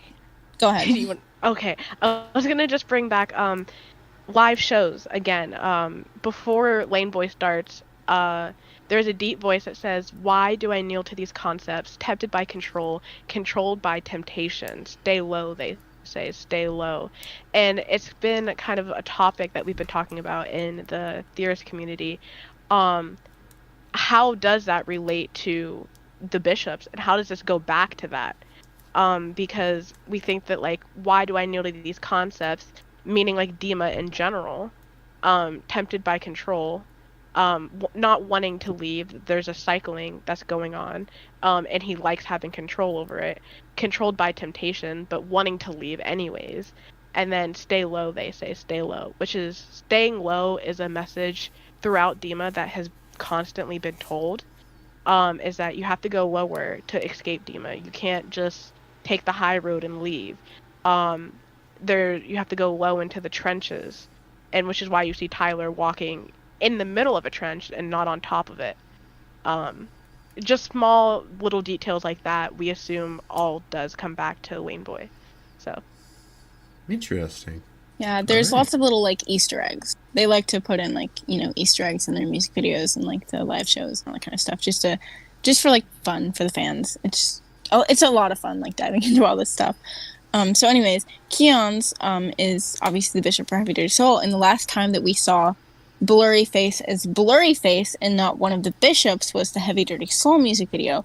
So I have a personal theory that Keon's is kind of based off of our Blurryface in real life, like the real world Blurryface, because Keon's like to kind of give people things in return for his trust and this kind of manipulation. Like he gave Clancy a sense of home and kind of this like parental figure, and you know, and like in return Clancy gave Keon his trust and his submission almost. And so, you know, like Blurryface tweeted, you know, gave us leaks and all this kind of stuff and like teasers and all kinds of crap, and in return we trusted him to continue to give us truthful leaks and, you know, not like manipulate us, but you know, just but it's kind of also was like Blurryface is like a scary figure, you know. It's yeah, and so not, you not kind of necessarily a source you want to rely on. No, and exactly, like you're on the completely right track, because like, you know, Clancy was like, oh my god, like these bishops are horrible. I understand what they're doing to me. Like they're brainwashing me. We'll get into that later. And you know, he was like, I don't want to like Dima and call Dima home and call like Clancy like. Or not Clancy, call Keon's this like, you know, like almost parental figure in my life, but I have no other choice but to accept it because it's the only thing I've ever known, and it's just kind of like this hard kind of roadblock to get over. And so like likewise, you know, we know Blurryface is a terrible thing and a terrible character, and nobody wants to like him. Nobody wants to, you know, be like, oh hey Blurryface, like that's, you know, that's great. You know, we don't like him, but you know, he gave us song leaks, so sometimes we're like, oh, he gave us song leaks. Nice. It does seem like something. I mean, it's funny because it's like at the expense of the band, you know? Yeah. It's very it's a tough topic to discuss, because I mean, you can get it a lot deeper than that. Something that I want to add on to what Kars is saying right now is Heavy Dirty Soul was the perfect transition between the Blurryface era to what Trench and Dima became. So the idea that Keon's can represent Blurryface kind of also can stem out of the fact that Blurryface was driving the car. Blurryface was there because he posted a photo of Tyler in the back of the car on Twitter. But then when you see him in the music video, he's wearing a black cloak, which we know that the bishops wear a red cloak. So he's the perfect middle ground, and Heavy Dirty Soul music video is the perfect middle ground of the two of them kind of bridging together. Yes, exactly. And then also, you know, in the start of the jumpsuit music video, you see the Heavy Dirty Soul car and the remnants of the Heavy Dirty Soul music video. Oh, Tyler I was wearing the same outfit, that. and he had his like, you know, the same like shaped head that he did in the Heavy Dirty Soul music video, and then it goes in a jumpsuit and he's wearing a different outfit and he's got a head full of hair, and so you can like tell there's like been like a passage of time. And that whole the Heavy Dirty Soul music video was representative of Blurryface and Tyler going to Dima. So Tyler was being transported into Dima, and it's just kind of like this whole big metaphor. Took really him long enough. Yeah. How long was it for him that travel to happen? Like many months. Yeah, a year-long hiatus. Yeah. Yeah. Yeah. All right, so back to the bishops, I guess. So Nico, obviously stressed out, is kind of just like the See, this one's hard because Nico's name doesn't come from a Stressed Out lyric, and even though he should theoretically be based off the song Stressed Out, Stressed Out, first of all, Blurryface had complete control over Stressed Out's release. And so it's like, quote unquote, like his song. It's the most successful song. It got them the most money. It's got the most airplay. It's got a Grammy, all this kind of stuff. It's like the leader of the Blurryface single. It's the leader of the golden trio that 21 Pilots, like, you know, got big off of, because there was Stressed Out, Ride, and Heathens that everyone knows. But Stressed Out was the biggest of the three, and so kind of like the leader of the pack. And so Nico is the leader of the Bishops. And Nico is also the most ruthless of the Bishops as well. Stressed Out is the only song that says Blurryface's full name, Blurryface. So that kind of helps too, because Nico is a nickname for Blurryface's full name, allegedly. So says Tyler. And so it just kind of adds up like that. And I think the general insecurity that we could obviously put behind Nico is being afraid of what society thinks of you, being afraid of what others think of you, being afraid of, you know, the passage of time, all that kind of stuff. If you want to assign him a specific insecurity, I just think he's the big bad, like, you know, got a little bit of everything, almost like a melting pot, if you will. And then Riestro is from Doubt, and Doubt is a very religious song.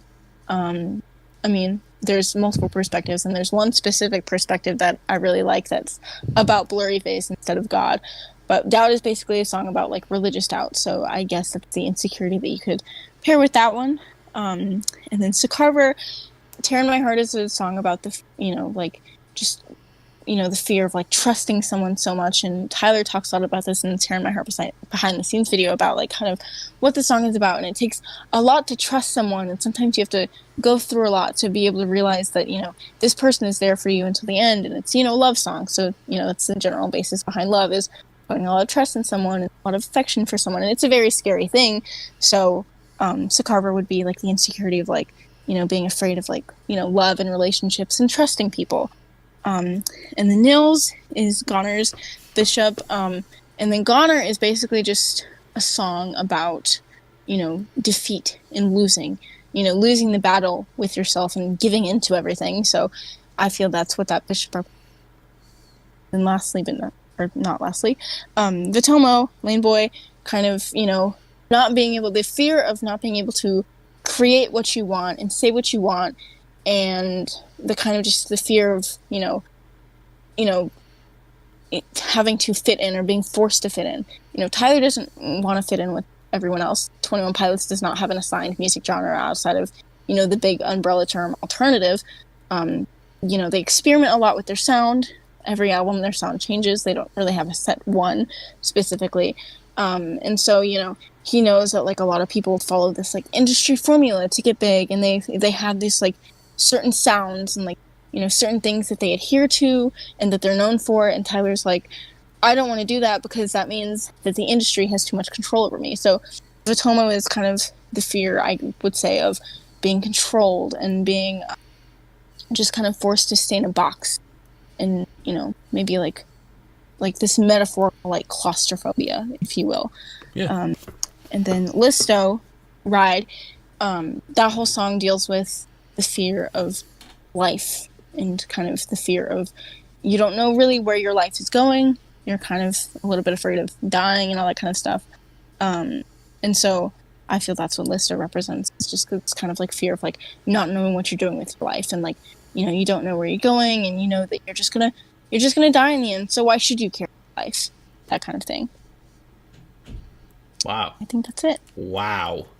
Yeah. That is a lot, but I mean, I'm gonna again, like, say you did such a good job at explaining this, because, like, I was just Thank like, when you. I first saw this, and I was just, like, constantly looking at these and, like, comparing what you were saying with, like, these small little phrases and lyrics and everything, and it's just so much that you were able to, like, pull, and it all really does, like I can see the full picture. There's very little that I feel like, you know, that is like, oh, what what are you talking about? No, you're doing really good. Thank you. Something else that I kind of want to mention with the Bishops is, on the DMA.org website, we saw a picture of a kid and when you reverse image search it, it comes up as Andre Wheel.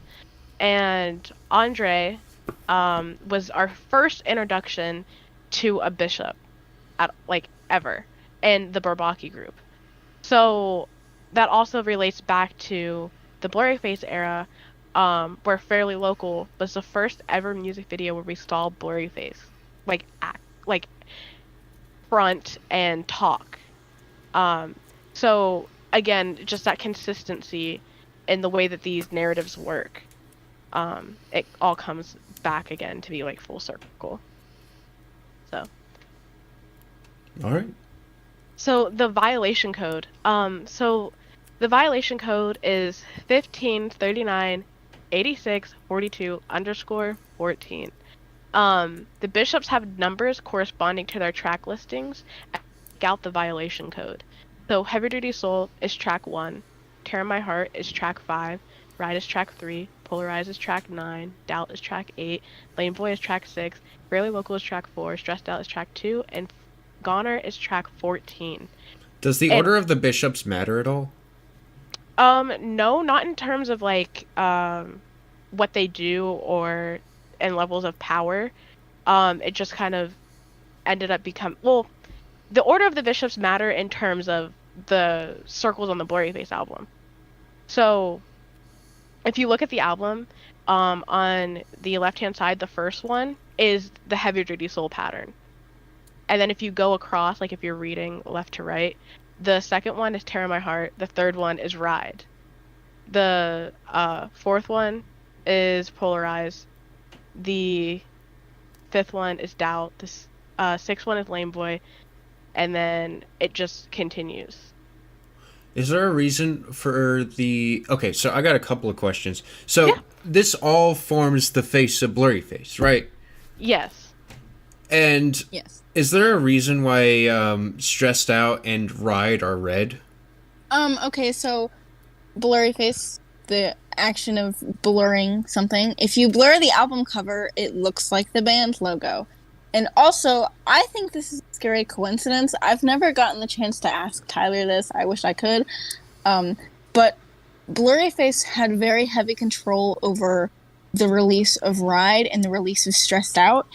And Ride and Stressed Out are the two red circles, which I think is a very scary coincidence. And they're also the successful songs as well off of that album, which I also Very think is a spooky. scary coincidence.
And so I don't know if that was intentional with the whole like blurry face control thing and that those being read. You know, I hope it is, because I mean that makes complete sense in my mind, and I definitely think that's most definitely something Tyler would do. But yeah, and then obviously, I actually want to ask something here. You can take blurry face out.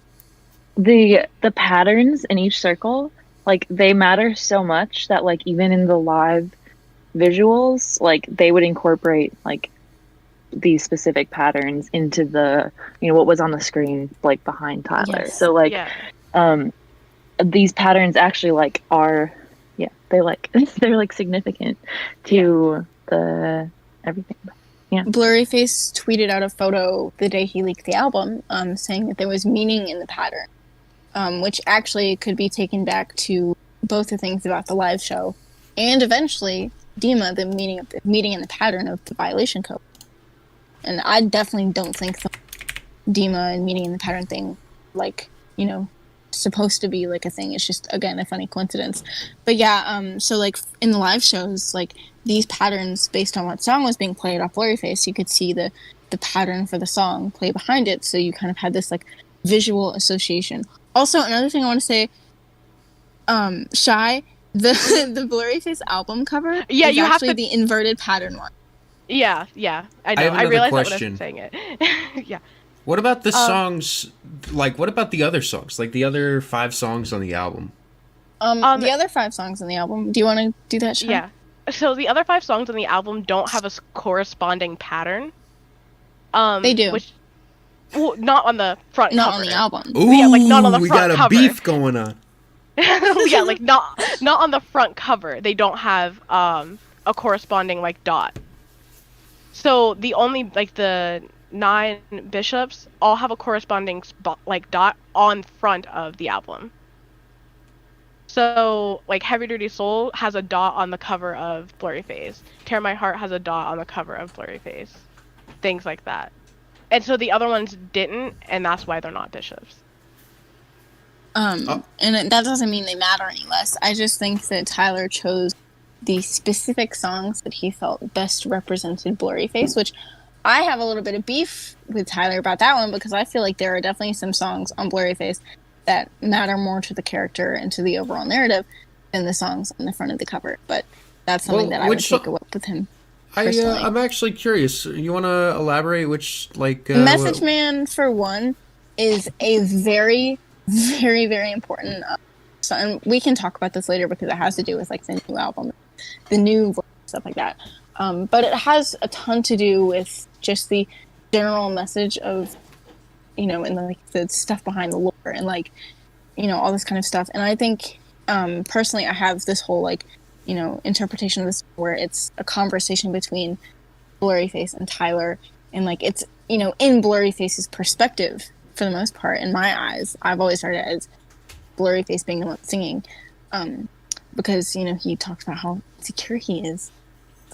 And I feel like that's very important. I feel like it deserved a spot on the album, but I guess not. That's okay.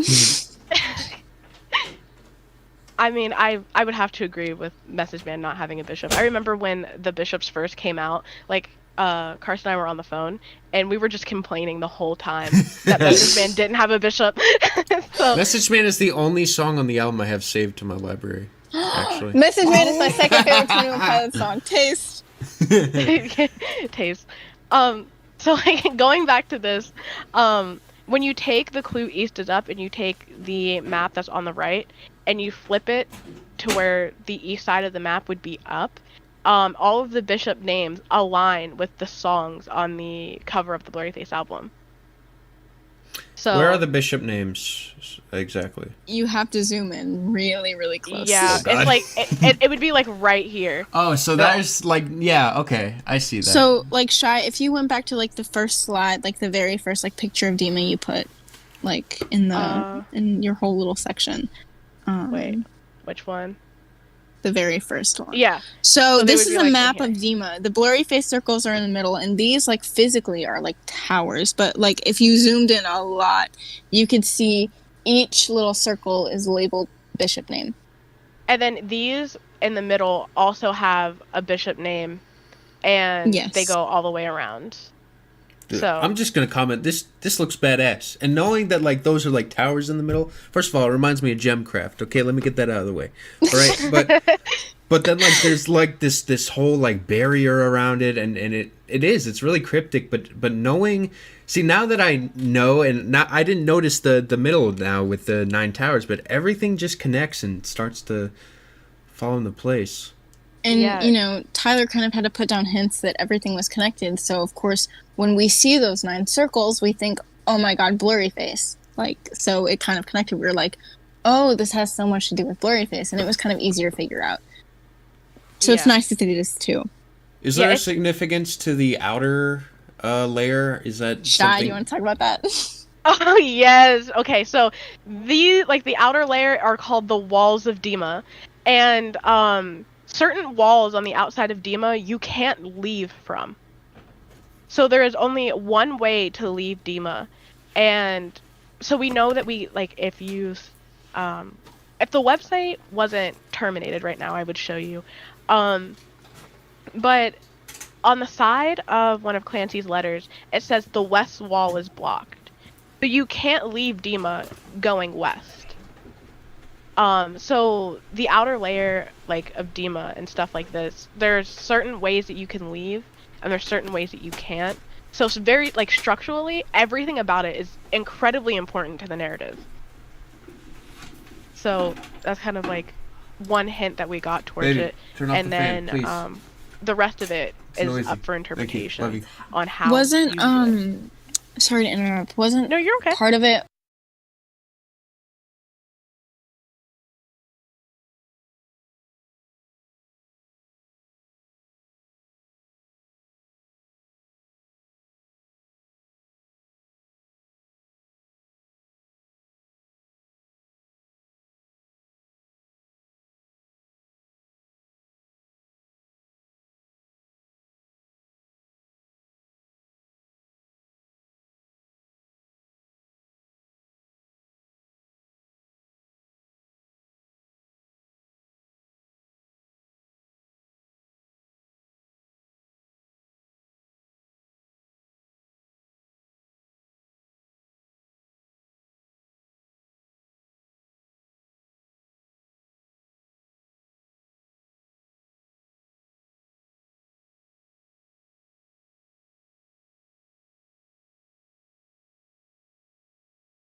The gravestones? Yeah. So down Oh, here. wait, hold on. Wait, I got a physical copy of Blurry Face right here. So, alright, I'm going to show up on the screen. Alright, hold on. This might get a little funky because I'm... Oh, yeah, I don't even know if it's going to let me because it might go infinite. Let me turn off... Oh, yeah, that's really weird. Okay, so I think it's because I'm filming. Alright, so I can show it on my thing, but I can't do it here. So... Oh, whoops. Alright, so give me a second for this thing. Alright, so... Here I have a physical copy. Tina took out the part that's like the circles over it, and it's just all the song patterns, it looks like. Yes. On this, it looks like there's more patterns, though. Because there's not just the 9. If you take out all the patterns, there's all 14 patterns. It's not just the 9 circle. Yeah. Well, that actually kind of answers my question I had earlier with the other songs. Yeah, so the songs are still represented. You just can't see them up front looking at the album cover, like, for its, like, face value.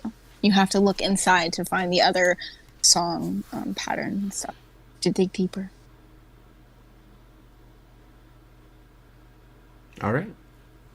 Okay, so going back to like Demos, Kars mentioned the gravestones. So these little rectangles that circle all the way around the image of Dima, they're known as gravestones, and they are supposed to symbol those who lost their lives in Dima. And we'll get into that in a few more slides. But that becomes very imperative to the narrative, and the true imperative thing to the narrative? Yes, and the true thing that we defeat in Dima. So something that we have to learn is, with the Blurryface era, the thing that you were defeating was Blurryface. You were attacking him directly, and you were trying to defeat him, and then as you moved to the Trench narrative, there was an in-between section where Tyler decided that that wasn't enough. There was something else influencing why he couldn't defeat Blurryface. And so when we moved to the Trench narrative, so he has to dive deeper, basically. Exactly. All right. And something that you learn in the Trench narrative is that the bishops aren't the enemy of Dima. It's what they're teaching. So let me skip ahead a few slides and we'll get there. So we'll talk about who Nicholas Bourbaki is, and then we'll get back to that. So Nicholas Bourbaki is Blurryface's real name. And where did the name Nicholas Bourbaki come from? So the Bourbaki group is a group of French mathematicians, and the Bourbaki group came up with the staple symbol that would be shown throughout the course of the Blurryface era, also known as the empty set. And we hear Tyler address Nicholas Bourbaki one time on the whole album, and that was in Morph. And it's on the album Trench, of course. And going back to what Tina said from the live shows, when Tyler says Nicholas Bourbaki, the lights go red. So it's like, Blurryface, you're saying his name, so he's there. So, and then the empty set kind of, throughout the Blurryface narrative, we've talked about how like the empty set really means filling up something with meaning. It doesn't mean anything right now, but that doesn't mean that you can't fill it up with meaning later. So, and also, I would just like to jump in because I know this can probably get confusing. Tyler's not saying that Blurryface is a group of French mathematicians. So like Nicholas Bourbaki is like a real thing in real life. You know, the group of mathematicians, they were a group, but they operated under one alias. And then he just took that name and he decided that's Blurryface's real name because they created the empty set, which is so he just took their name basically. Yeah, that's like kind of like where the name came from, but it doesn't like really hold meaning towards the towards Blurryface as himself. So, as we move on, what has the band said about the Bourbaki group? So, Tyler said the Bourbaki group named themselves after Blurryface. And that was kind of like a big debate for a long time, because we couldn't figure out if Tyler meant that Blurryface, if the Nicholas Bourbaki, like the Bourbaki group, because everything that they did was mathematic, but it also influenced life. So it was kind of like a philosophy type thing as well. So we weren't sure if the key components that the Bourbaki group created was what made Blurryface. But then we've came to the consensus that him saying that meant that the Blurryface album had to exist, and he had to fight Blurryface for some sort of amount of time before he could break it down into 9 things and fight it individually. Ah, And so, okay. so then the character Nicholas Bourbaki came from an old character Blurryface and finding where he's from and what he represents. And this kind Okay, of goes back. wait. I got one question. Yeah. So, if Nicholas Bourbaki is, sorry if I suck at pronouncing the name, if he's one of the bishops, right, and he's Blurryface, but if the combination of all of them forms Blurryface, how does that work? So basically, they're all derived from Blurryface. So, it's the Bourbaki group is what they're called, and they're called the 9. And then you have, so it's like, if you look at it like a tree, Blurryface is at the very top, and then under it you have Nicholas Bourbaki, who's like a direct byproduct of Blurryface, and then it splits out into 9. So we know that Nicholas Bourbaki is his real name, but we know collectively all of the bishops together is what Blurryface is as a whole. Yeah. So he's kind of breaking it down into individual components.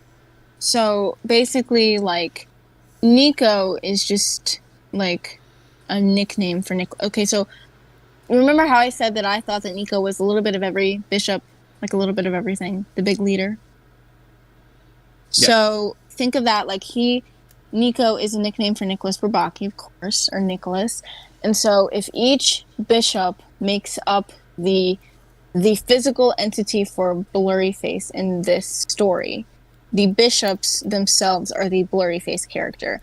So if they make up Blurryface, then, and if Nico is representative of each little bit of them, his nickname is going to be a shortened name of Nicholas Bourbaki, like the nickname for Nicholas Bourbaki. Like a small representation of the full thing. All right. Does that clear it up a little bit better? Yeah. Even the fact that it's a nickname. Oh my god. Yes. My brain just exploded. Okay. Yeah. It's a very confusing concept. This is where it starts to like become a little spaghetti for me, and I have to like really like, okay, you know, there's the tree, there's like the different levels, and that's where I'm like, really, yeah. okay. So just like a general rule of thumb, Blurryface, I like to refer to him as an insecurity complex, and that's just a little term I came up with. I think I came up with it. I don't know, maybe someone came up with it before me for something else. But so like there's this idea of Blurryface, and like, which is basically a character that represents your insecurity and flaw and evil. So with each story, there's a Blurryface character. So in the Blurryface era for the album, you know, we were showing the story of Tyler fighting Blurryface, like the physical human Blurryface dude. And then like there's like little micro stories. So like in Heavy Dirty Soul, you know, the little line about the dog and the rabbit, the good person, Tyler, is represented by the rabbit, and Blurryface is a dog. And then in the Dima and Trench storyline, the Blurryface character is represented by the bishops. So the group of 9 is Blurryface. And then, like, if we go way, way, way back, a good example I like to use is the song Glowing Eyes off Regional Best. So there was Tyler, and then he was facing this group of glowing eyes. And those glowing eyes were Blurryface. Does that make sense? My question is, how much of this was developed back in that like Regional at Best Vessel era? Like, so, yep. Tyler always knew that he was writing about good and evil. And as he wrote more about it, and as he answered more little questions about himself and his music and stuff, he was able to eventually take from everything he'd previously written and made Blurryface. So when he was making Blurryface, he was like, let's take concepts from these older songs and just make one big character. Okay. Something that's also important to note is Tyler Tyler was writing Ride back in 2014.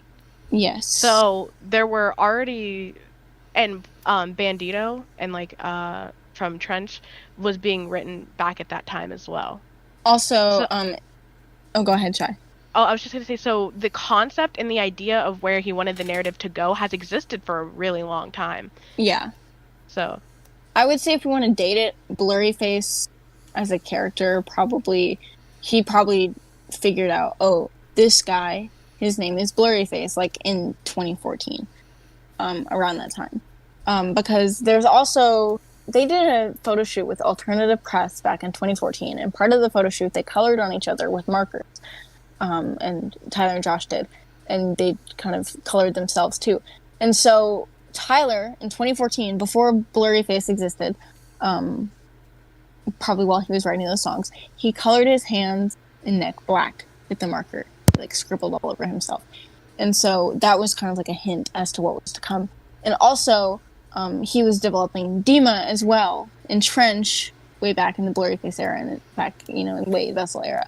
Because Doubt, there's a whole section where it says, gnawing on the bishops, claw away their system. That is about the Dima bishops. And, like, back when Blurryface was, like, bishops, like, what is he talking about, like, bishops? But then it eventually made sense in 2018 when we were given Trench. Something that I also want to note is something that helped me when separating the Blurryface narrative and the Blurryface character from the Bourbaki group is I see Blurryface as a mindset. Blurryface is a mindset, and then the byproduct of that mindset came the Bourbaki group. So whoever like really has the mindset of what Tyler thinks Blurryface is kind of going to be that Blurryface character. So I just wanted to like throw that out there just in case it helped. And like I said, he finds a story that he wants to tell, and he's like, what is Blurryface going to look like in this story? Is he going to look like real world Blurryface who looks like me and has red eyes? Or is he going to look like a dog? Or is he going to look like a skeleton? Or is he going to be like this invisible like voice in my head? Or is he going to be the bishops? Like, he kind of makes a new Blurryface character almost every time he, tries to write different things. And also, a lot of people call like Blurryface, like the guy on Twitter, Nico. I don't, because that gets it confused with like the bishops. And I think that Blurryface, like the guy with red eyes, and the bishops are like completely separate characters, obviously look very different, and they exist in like different universes. So I kind of try to look at it as like, I don't know if you're a Marvel fan or anything like that, or if you've seen Spider-Verse, Spider-Man movie, but kind of the idea that there is a Spider-Man in every universe, but in some universes the Spider-Man looks different, or is it a completely different person, or a different... Yeah, it's a whole different story, whole different everything, yeah. Exactly. So in each universe, in each story that Tyler tells, there's a Blurryface character. Sometimes the Blurryface characters look the same, sometimes they're completely different. So like Dima as a universe is completely different from our world, so there's going to be a different Blurryface in Dima than there is in the real world. Yeah. Exactly. Makes sense. I mean, it's like, it's just, same shit, different toilet, as I like to call it. Literally. Yeah, exactly. And also, a lot of this like confusion and stuff is completely Tyler's fault, because he is very stingy on what he likes to tell people.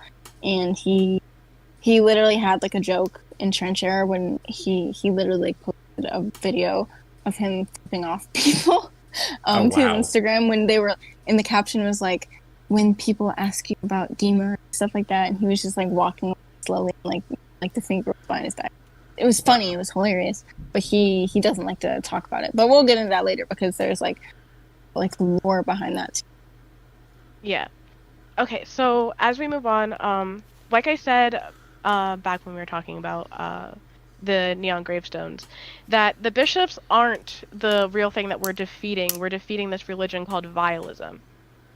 So one thing we learned from Clancy was the true enemy of Dima, and he brought up multiple times about vialism and how he didn't really understand it and why people committed to it. And then Tyler in 2020 went on the 21 Pilots Discord and had an interview with the admins, and Tyler went on to discuss how vialism is the true enemy of Dima and how. So that's kind of where we're going next. So the neon gravestones are symbols left in the, like, going back to what the Dima map looks like. The rectangles, they're all the neon gravestones. The origin of this was to honor those who committed to vialism completely. And how you commit to vialism completely is by ultimately ending your life. Okay, so I was gonna say how like neon gravestones is talking about like glorified like suicide and stuff. So basically, what I'm gathering from this is like the gravestones represent like the insecurities winning, right? Like yes. Yeah. Yes, exactly. And Clancy is someone who escaped from that, right? Tried to escape. Okay. So these neon lights ended up becoming glorified in Dima. And it's kind of a play on media and how media reacts to suicide. And that's kind of what Neon Gravestones covers, the song. And that ended up becoming the assemblage of the glorified in the narrative. And on that day in Dima, they all gather around neon gravestones and they celebrate what they consider life. But to anybody on the outside, they're glorifying suicide and wanting you to do the same. So, also, the neon gravestones, as you can see, are the 21 Pilots logo upside down. And this is what we think resulted in the trench era becoming double logoed for an extra layer of protection. So that's kind of the whole idea of the neon gravestones. And then we kind of get into what story is being told in Trench. Like we see the protagonists, we see what we're defeating, we have these background characters, and we still don't know what exactly the story that's being told here.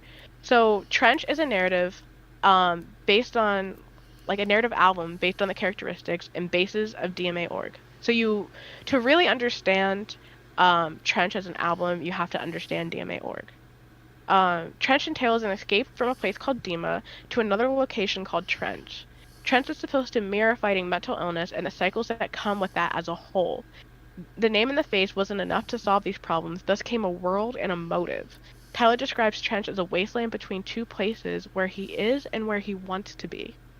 So Trench is a little bit scarier, a little bit more uncertain, as Tyler describes it, because it was never meant to be a permanent place where he stayed.